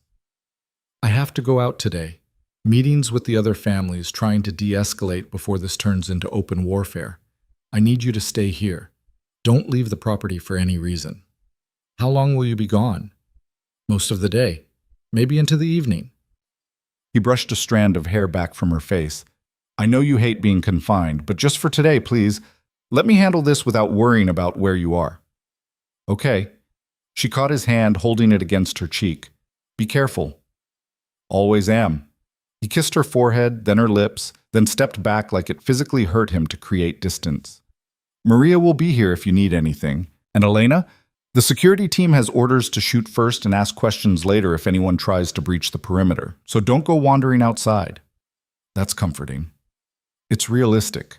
He grabbed his jacket from the back of a chair. I'll call you when I can. Then he was gone, and Elena was left alone in a house that suddenly felt too big and too quiet. She spent the morning trying to distract herself. She read, but couldn't focus. Attempted to paint in the art studio she'd discovered on the third floor, but her hands were too restless. Finally, she ended up back in the library, curled up in Dante's chair because it smelled like him, expensive cologne and something darker, more essential.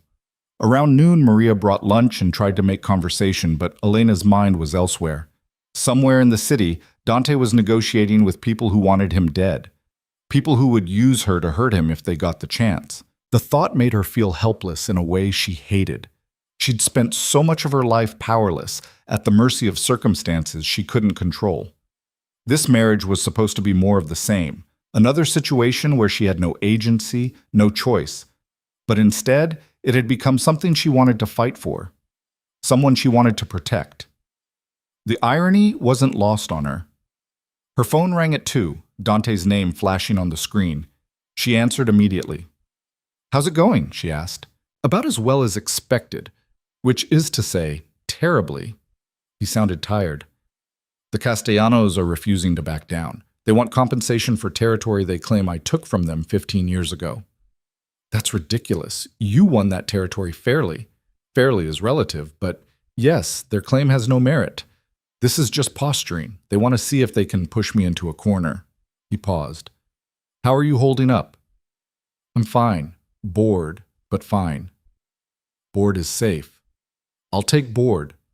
Background noise filtered through the phone. Voices, car horns. I have to go. Another meeting in 10 minutes. But I wanted to hear your voice. The admission made her smile despite everything. I wanted to hear yours too. I'll be home as soon as I can. Stay inside, Elena. Promise me. I promise. After he hung up, Elena paced the library restlessly. Outside the windows, she could see security guards making their rounds, their presence both reassuring and unsettling. She was safe here, trapped, but safe. The afternoon dragged on. Elena tried to nap but couldn't settle, tried to eat dinner but had no appetite. By 7, she was climbing the walls with nervous energy. That's when the lights went out. 1 second, the mansion was bright with evening illumination. The next, everything went dark. Complete, absolute darkness. Elena's heart kicked into overdrive. She fumbled for her phone, using its flashlight to navigate out of the library. Maria? She called. Maria, what happened? No response. The silence was wrong. Even with the power out, there should be noise, guards calling to each other, generators kicking on, something. Instead, there was nothing.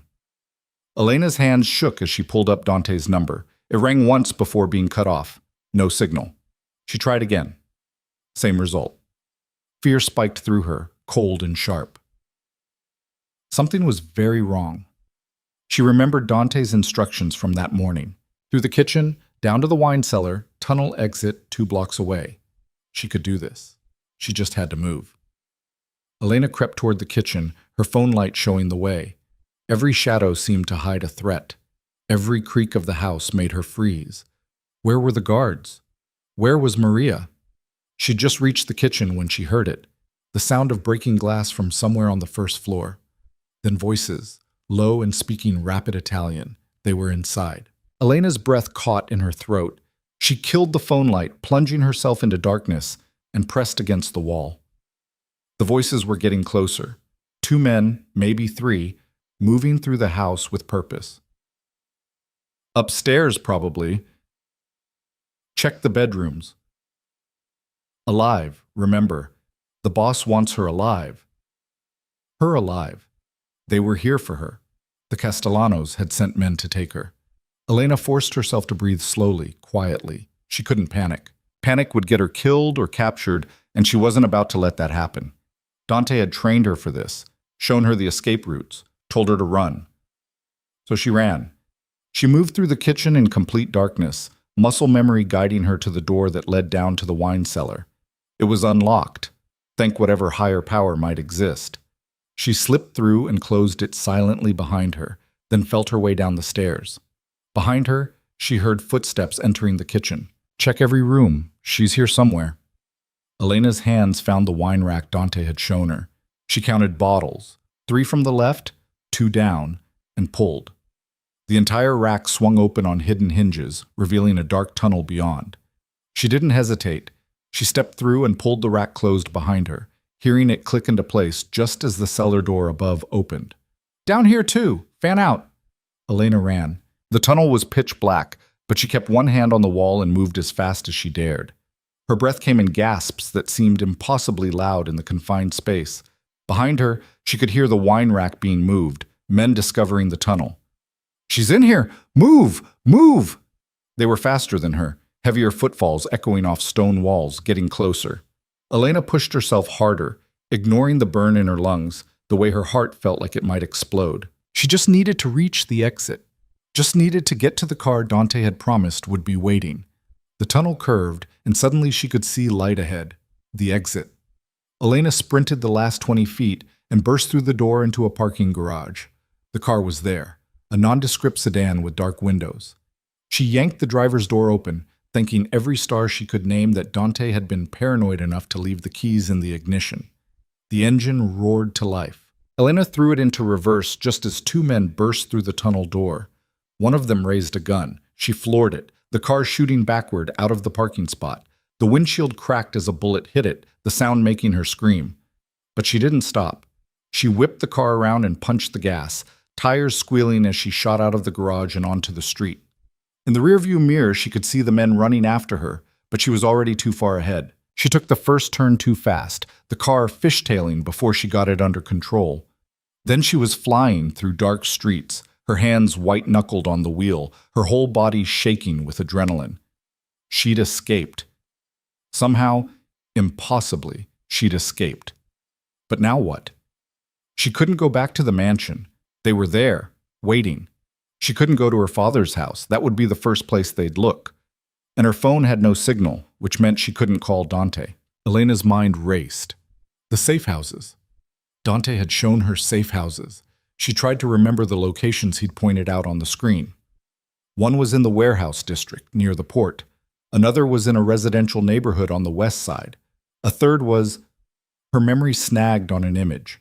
An apartment building downtown, nondescript and unremarkable. Dante had said it was the closest to the mansion, easiest to reach in an emergency. This definitely qualified as an emergency. Elena navigated by memory and luck, taking turns randomly to make sure she wasn't being followed. 20 minutes later, she pulled up to a building that looked right, or at least she hoped it was right. She parked in the underground garage and found Unit 4B, exactly where Dante had said it would be. The door was locked, but there was a keypad.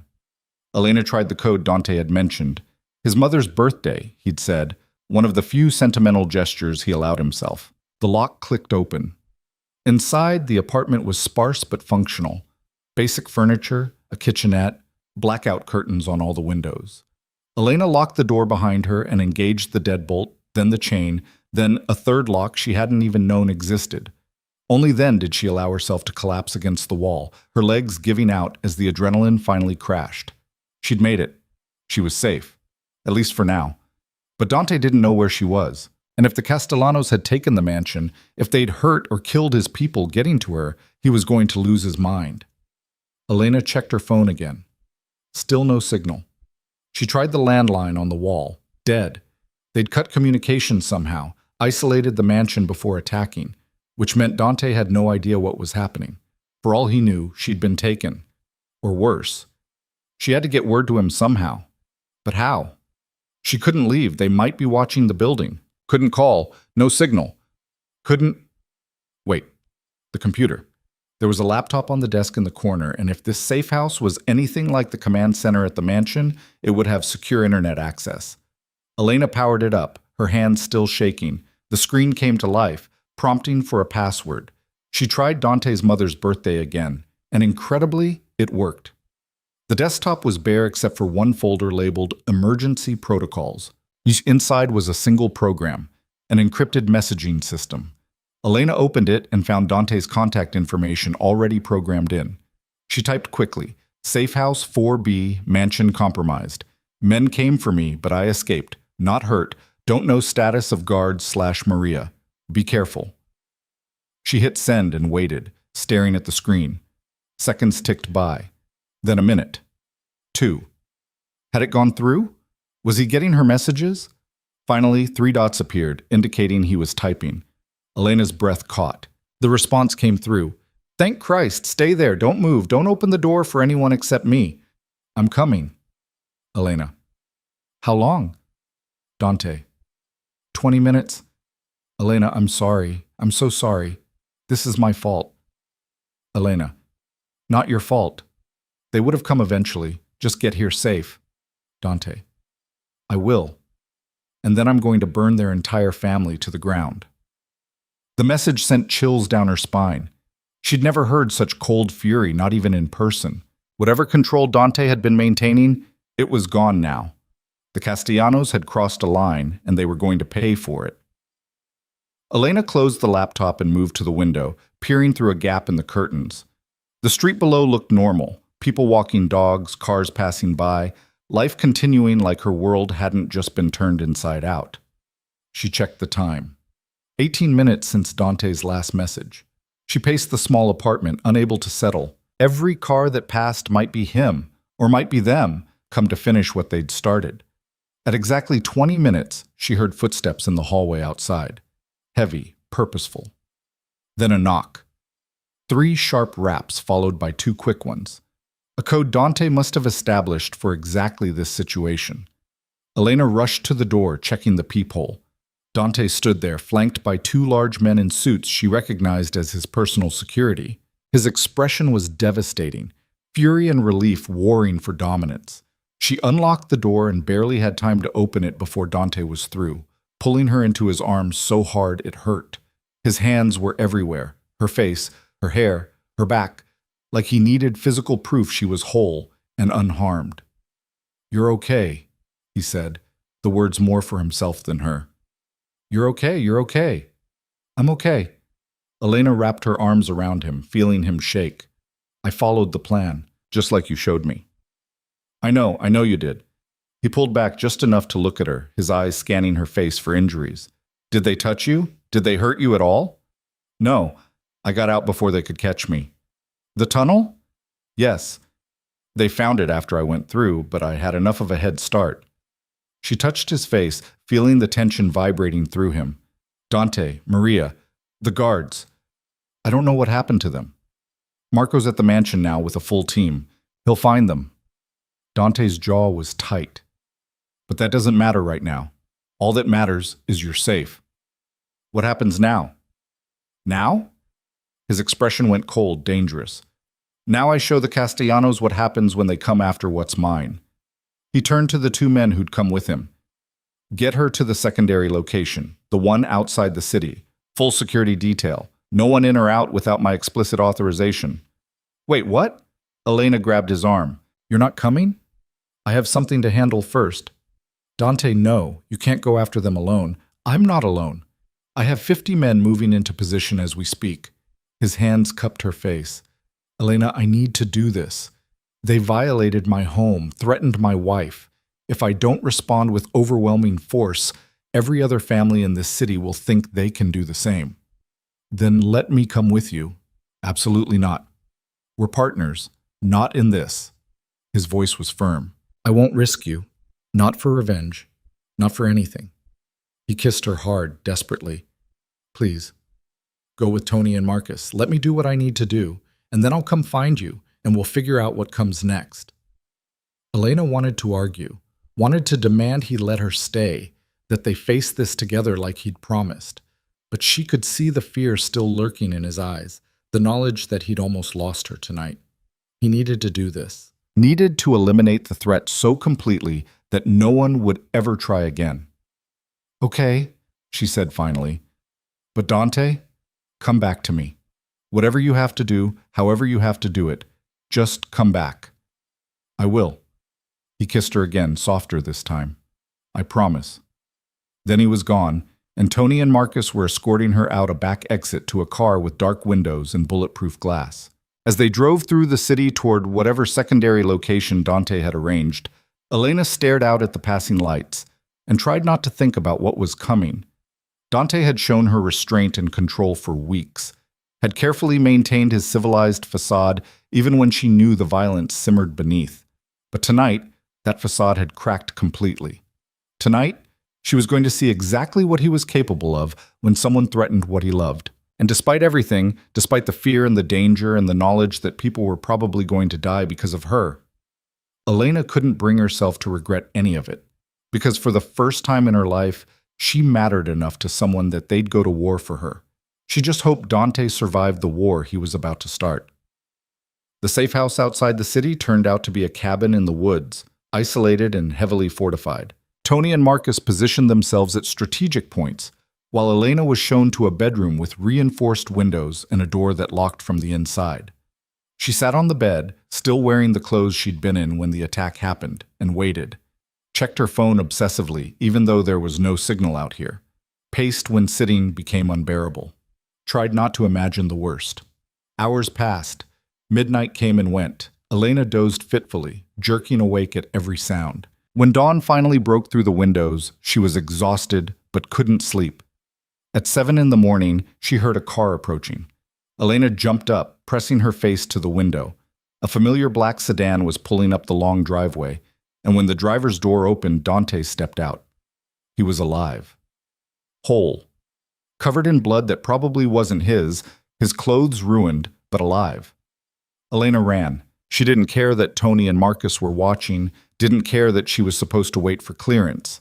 She burst out the front door and threw herself at Dante, who caught her and held on like she was the only thing keeping him upright. It's done, he said quietly. The Castellanos are finished. Permanently. How many? Elena asked, not sure she wanted to know. Enough. He pulled back to look at her. Their leadership is gone. The ones who ordered the attack, who sent men to my home, they're not a threat anymore. To anyone. Elena should be horrified. Should be demanding details, asking questions about how many people had died tonight because of her. Instead, she just held him tighter. Maria? She asked. Safe. They'd locked her and 2 of the guards in the cellar. The others. His voice went flat. 3 dead. Another 2 in the hospital. Good men who died protecting you. Guilt crashed over Elena. Dante, I'm so sorry. Don't. His voice was fierce. Don't you dare apologize for someone else's decision to attack. This isn't your fault. It's theirs. And they paid for it. What happens now? Will there be retaliation? No. Dante's certainty was absolute. I made sure everyone in this city understands what happens when they come after my family. There won't be retaliation because there's no one left to retaliate. Family. He'd said family. Elena looked up at him, at this man who just spent the night hunting down everyone who'd threatened her, who'd killed to protect her without hesitation. He was dangerous, violent, everything she should fear, and she'd never felt safer in her life. Take me home, she said. Elena, the mansion might not be secure yet. I don't care. Take me home. She met his eyes. We face this together, remember? All of it. The good and the bad and whatever comes next. Dante stared at her for a long moment. Then something in his expression shifted. The last wall crumbling, the final defense falling away. Together, he agreed. Always. They drove back to the mansion as morning light spread across the city, turning everything gold and red. Elena kept her hand on Dante's thigh the entire drive, needing the physical contact to remind herself he was real, alive, here. He drove with one hand, the other covering hers, his grip tight enough to be almost painful. Neither of them spoke. There was too much to say, and no words adequate for any of it. The mansion looked wrong when they pulled up. Broken windows had been boarded up. Police tape fluttered in the breeze near the side entrance. Men in suits, Dante's people, not cops, moved around the property with grim efficiency, cleaning up evidence of the attack. Marco met them at the door, his expression carefully neutral when he saw the blood on Dante's clothes. "Boss? Mrs. Russo, we've secured the perimeter, swept for any devices or tracking equipment. Found 3 bugs. Removed them all." "The guards' families?" Dante asked. "Being taken care of. Full benefits plus extra compensation. I handled it personally." Marco glanced at Elena, then back to Dante. "Maria's in the kitchen. She's shaken but unhurt. Wants to see Mrs. Russo when you have a moment." "Thank you, Marco." Elena touched his arm. "For everything you did last night." Something flickered across Marco's hard features. Surprise, maybe, or respect. "Just doing my job, ma'am." Inside, the mansion bore more obvious signs of the invasion. Furniture overturned in the foyer, bullet holes in walls that would need patching, blood on the marble floor that someone was currently scrubbing away. Elena felt Dante tense beside her, his jaw tightening as he surveyed the damage to his home. "I want this place spotless by tonight," he said to no one in particular. "Get contractors in if you have to. I don't want her seeing this." "I'm already seeing it," Elena said quietly, "and I'm okay. You shouldn't have to see it." His voice was rough. "You shouldn't have to live with what happened here." "Dante." She turned to face him fully. "I'm not made of glass. I won't break because things got scary. Stop trying to protect me from reality." He looked at her for a long moment, something shifting in his expression. Then he nodded. "You're right. I'm sorry." Maria appeared from the kitchen, her eyes red and her face pale. When she saw Elena, relief flooded her features. "Oh, thank heaven. I was so worried they wouldn't tell me if you'd gotten away." Elena crossed to her and pulled the older woman into a hug. "I'm fine. I followed Dante's plan exactly like he showed me. Are you hurt?" No, just frightened." Maria pulled back, wiping her eyes. "Those men, they came in so fast. Before we knew what was happening, they had guns pointed at us. They locked us in the cellar and said if we made noise, they'd kill us. So we stayed quiet and prayed you'd gotten away." "She did." Dante's voice was hard. "And the men who did this are dead. All of them." Maria's gaze moved to the blood on his clothes, and she nodded slowly. "Good. That's good." She straightened her shoulders, pulling herself together visibly. "Well, I imagine you're both hungry. Let me make breakfast." "Maria, you don't have to." "I need to." She was already moving toward the kitchen. "I need to do something normal, please." Elena understood that need. Sometimes the only way to process trauma was to pretend everything was fine until your brain caught up with your body. "Okay, thank you." Dante waited until Maria had disappeared, then took Elena's hand. "Come on, let's get cleaned up." They went upstairs to his suite, closer than hers, and neither of them wanted to be separated right now. In the bathroom, Dante started to peel off his ruined shirt, then stopped, looking down at himself with an expression Elena couldn't quite read. "I'm covered in blood," he said quietly. "Their blood. From what I did to them after they came for you." "I know." "Do you? Do you really understand what I did last night, Elena?" He turned to face her. "I didn't just kill them. I made them suffer. I made sure they knew exactly why they were dying. I was brutal and merciless, and I felt nothing except satisfaction that they were screaming." Elena stepped closer, reaching up to finish unbuttoning his shirt. "Good. They deserved it. You should be afraid of me. I've never been less afraid of you in my life." She pushed the shirt off his shoulders, revealing skin marked with bruises and cuts. "You protected me. You kept your promise. Why would I be afraid of that?" Dante caught her wrist gently. "Because this is who I am, Elena. The violence, the killing. It's not something I do reluctantly. Part of me enjoys it, especially when I'm protecting something I—" He stopped himself. "Something you what?" He closed his eyes. "Something I love." The word hung between them, raw and honest and terrifying. Elena's breath caught. "Say it again," she whispered. "Say it looking at me." Dante's eyes opened, dark and intense, and full of everything he'd been trying to hold back. "I love you. I don't know when it happened or how, but I do. And last night, when I thought they might have taken you, might have hurt you," his voice cracked. "I've never been that scared in my life. Never felt that kind of rage. If they'd killed you, I would have burned this entire city to the ground. Elena's eyes stung with tears she refused to let fall. I love you too. And before you tell me all the reasons why I shouldn't, why it's dangerous or foolish or any of that, I don't care. I stopped caring about safe the day you kissed me in the library. Dante made a sound that was half laugh, half sob. Then he was kissing her again, harder than before, all the fear and fury and relief of the past 12 hours pouring into it.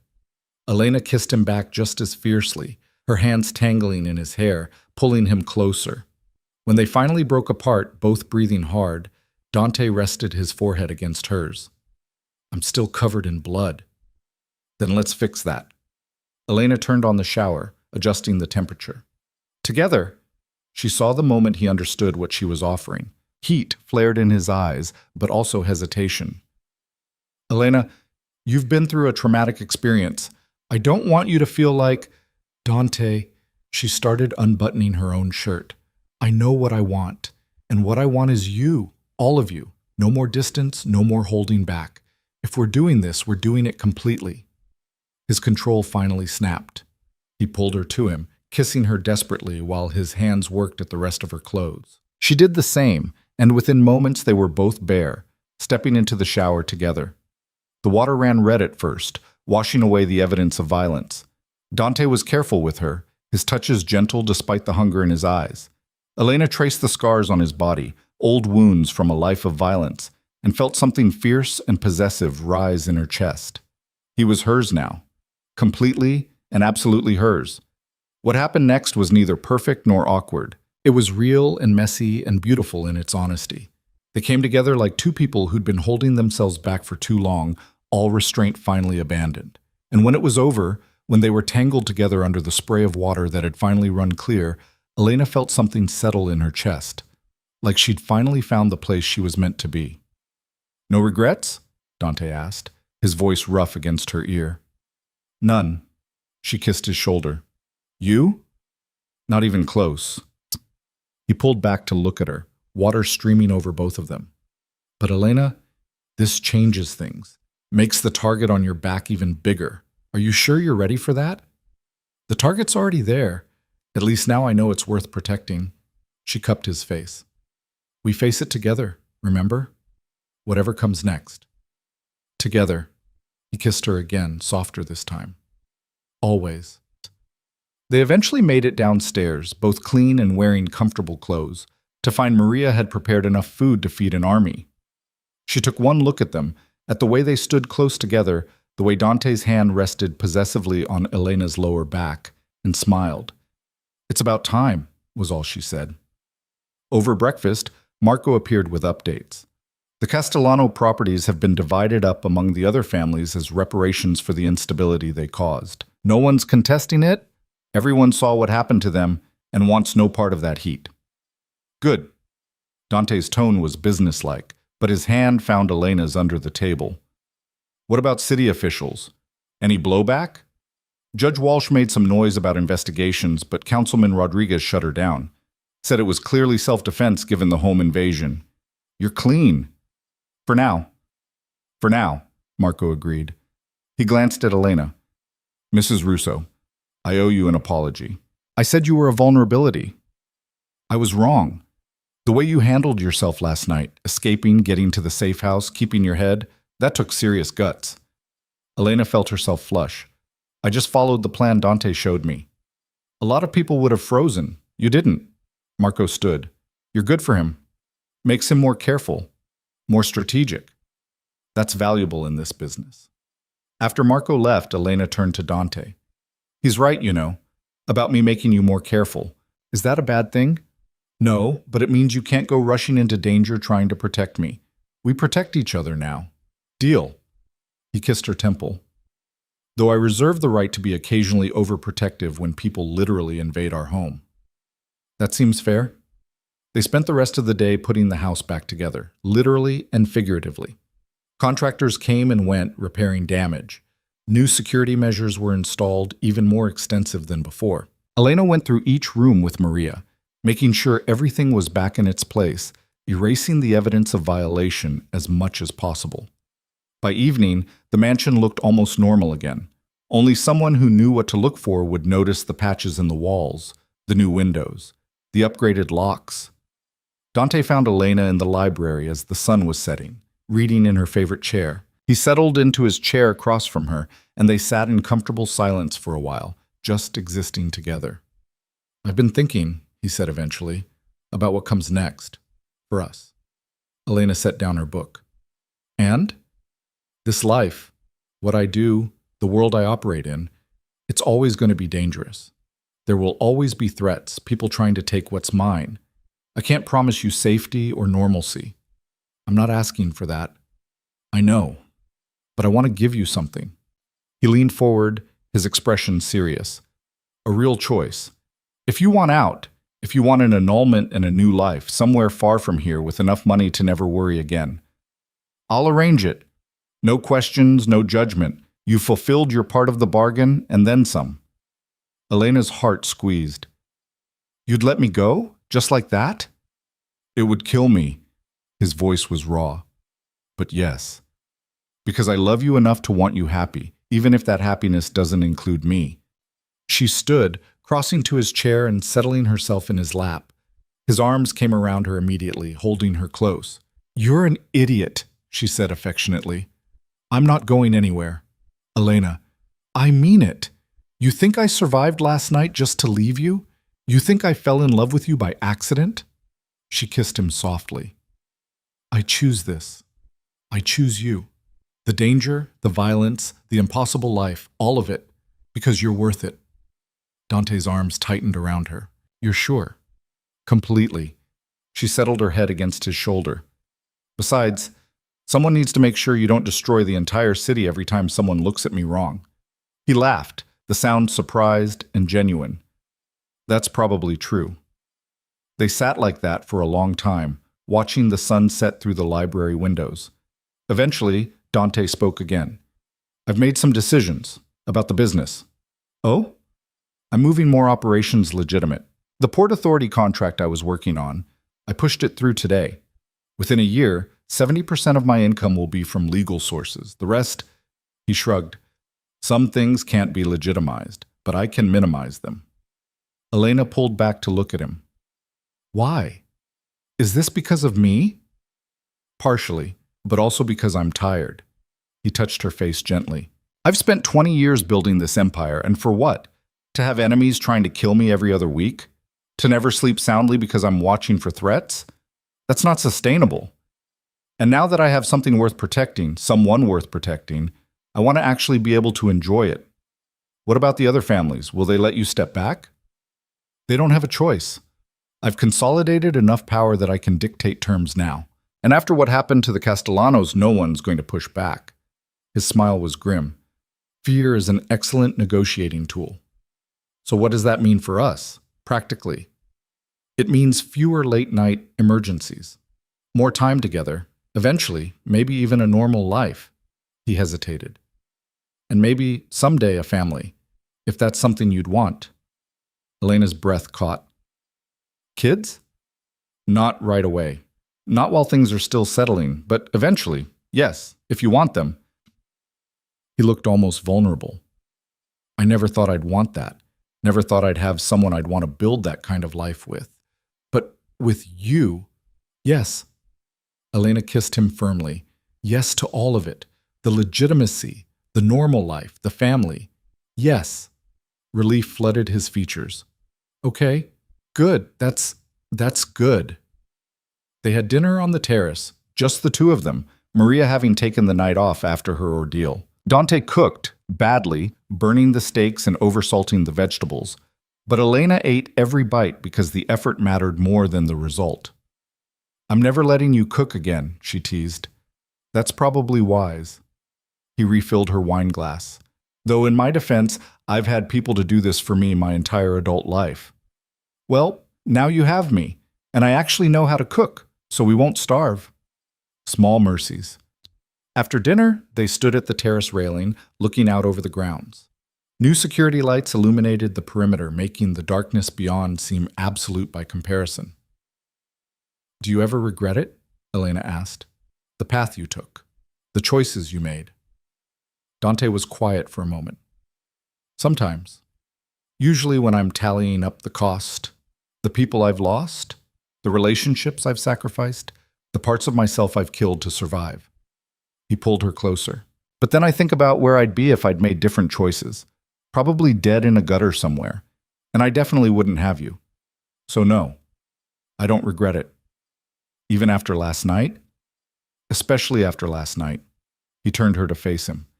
Because last night proved that I built something worth defending. That I have people who are loyal, security that works, and a wife who's brave enough to run instead of freeze. That's more than most people in my position can say. Elena thought about that. About the strange life she'd stumbled into, the dangerous man she'd fallen in love with, the person she was becoming in response to both. A month ago, she'd been invisible, powerless. Now she was learning to navigate a world of violence and power, finding her place in it. I'm different now, she said, than I was before. Is that bad? Different how? Stronger, less afraid. She met his gaze, more willing to accept that some things require violence to protect. That's not how I was raised to think. No one's raised to think that way. It's something you learn when you need to survive. Dante's expression was serious. But Elena, you're still you, still kind, still compassionate. You just have sharper edges now. That's not a bad thing. It's evolution. You sure? Because sometimes I think about what happened, about them dying because of me, and I don't feel guilty enough. Shouldn't I feel worse? They made their choices. They knew the risks and came anyway. Their deaths aren't on your conscience. He kissed her forehead.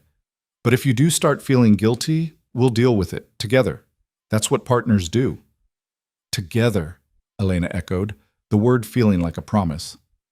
The next few weeks passed in a strange kind of peace.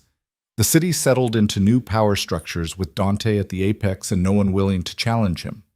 Contractors finished repairs on the mansion. Elena's things were fully integrated into the house until it was impossible to tell which spaces had been his and which were hers. Everything was theirs now. She met with the families of the guards who'd died protecting her, attending funerals and making sure their widows knew they'd be taken care of. It was hard, facing the cost of her safety in such concrete terms. But it was necessary. These people had sacrificed for her. The least she could do was acknowledge it. Dante kept his promise about legitimizing operations. Elena sat in on meetings sometimes, watching him negotiate with city officials and business partners. He was brilliant at it, strategic and ruthless and somehow charming when he needed to be. Slowly, the Russo name became associated with legitimate power instead of just criminal enterprise.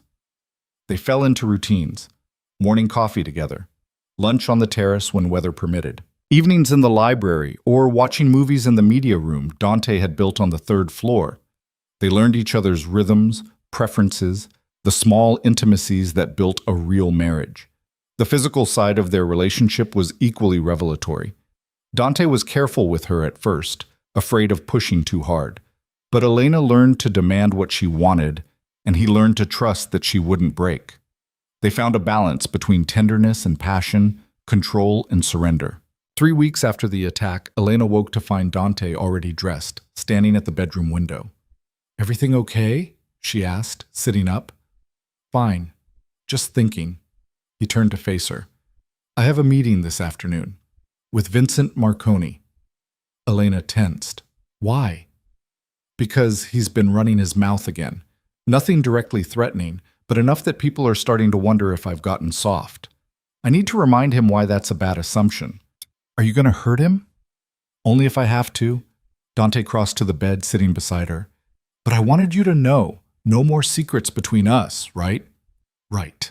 Elena took his hand. "Be careful." "Always am." He returned that evening in a good mood, which Elena took as a positive sign. "Vincent and I came to an understanding," was all he'd say about it. "He won't be a problem anymore." Elena decided she didn't need more details than that.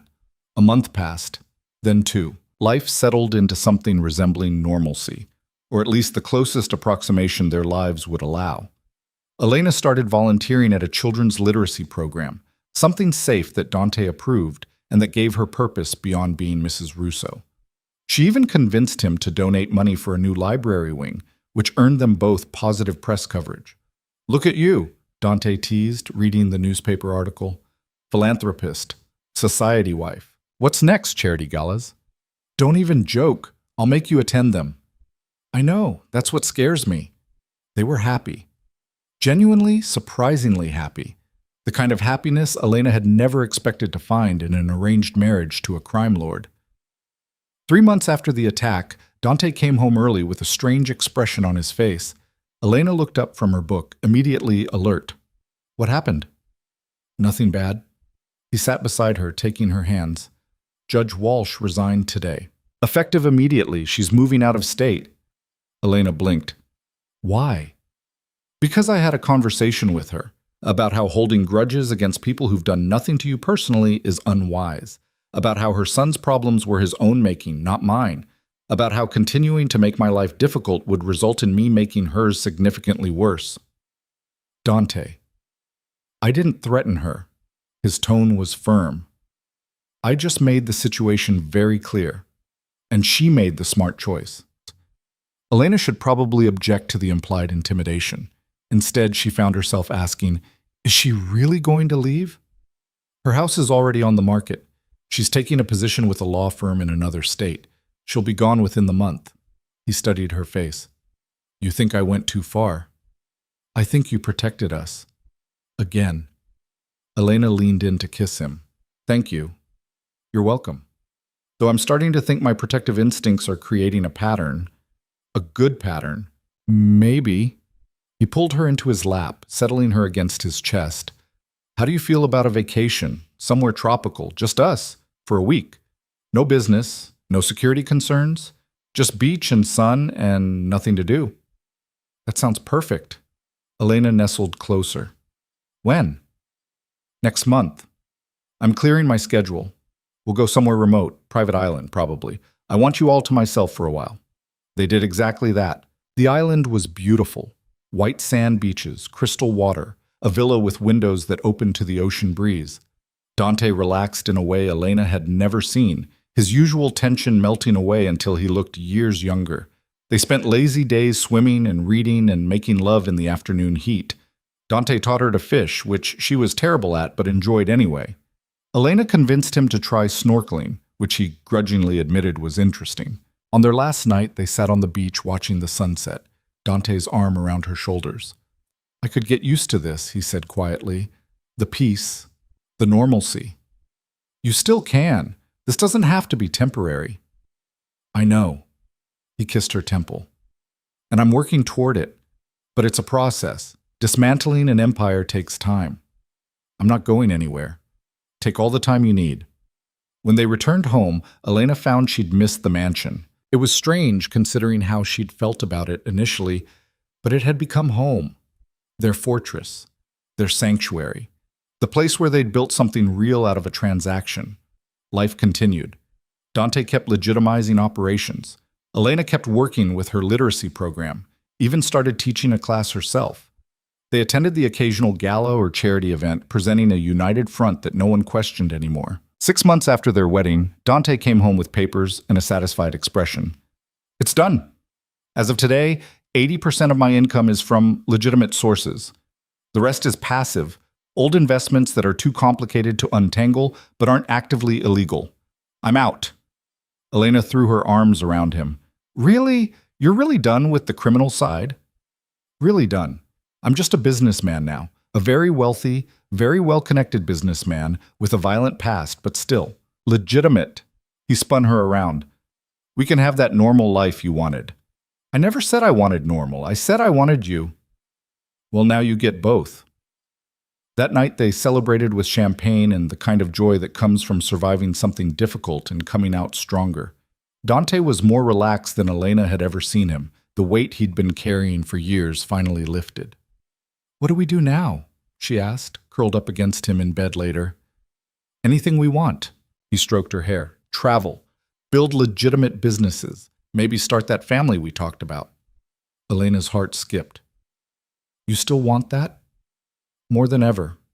He rolled to face her. I want kids with you, Elena.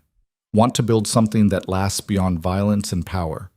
Want to create a legacy that's about more than fear. When? Whenever you're ready. There's no rush. Elena thought about it. Thought about raising children in this mansion, teaching them to be strong and kind and strategic. Thought about watching Dante be a father, fierce and protective and surprisingly gentle. Soon, she said. Let's do it soon. Dante's smile was brilliant. Yeah? Yeah. She kissed him. We survived everything else. We can handle this too. Together. Always together. A year after their wedding, Elena stood in the cathedral where she'd married Dante. Not for another ceremony, but for a charity event she'd organized. The space was filled with children from her literacy program, reading aloud to an audience of donors and supporters. Dante stood beside her, watching with an expression of quiet pride. His hand rested on her lower back, a gesture that had become automatic, comfortable. You did good, he murmured. This is going to help a lot of kids. We did good, she corrected. Your donation made it possible. Our donation. He pulled her closer. We're a unit now, remember? Elena looked around at the cathedral, the same space where she'd walked down the aisle thinking she was being sacrificed, where she'd met Dante's eyes and seen something unexpected beneath his power, where everything had started. Do you ever think about that day? She asked. Our wedding? All the time. Dante's voice was soft. I remember thinking you were the most beautiful thing I'd ever seen, and the most terrified. I wanted to tell you it would be okay, that I wasn't the monster you'd been told about.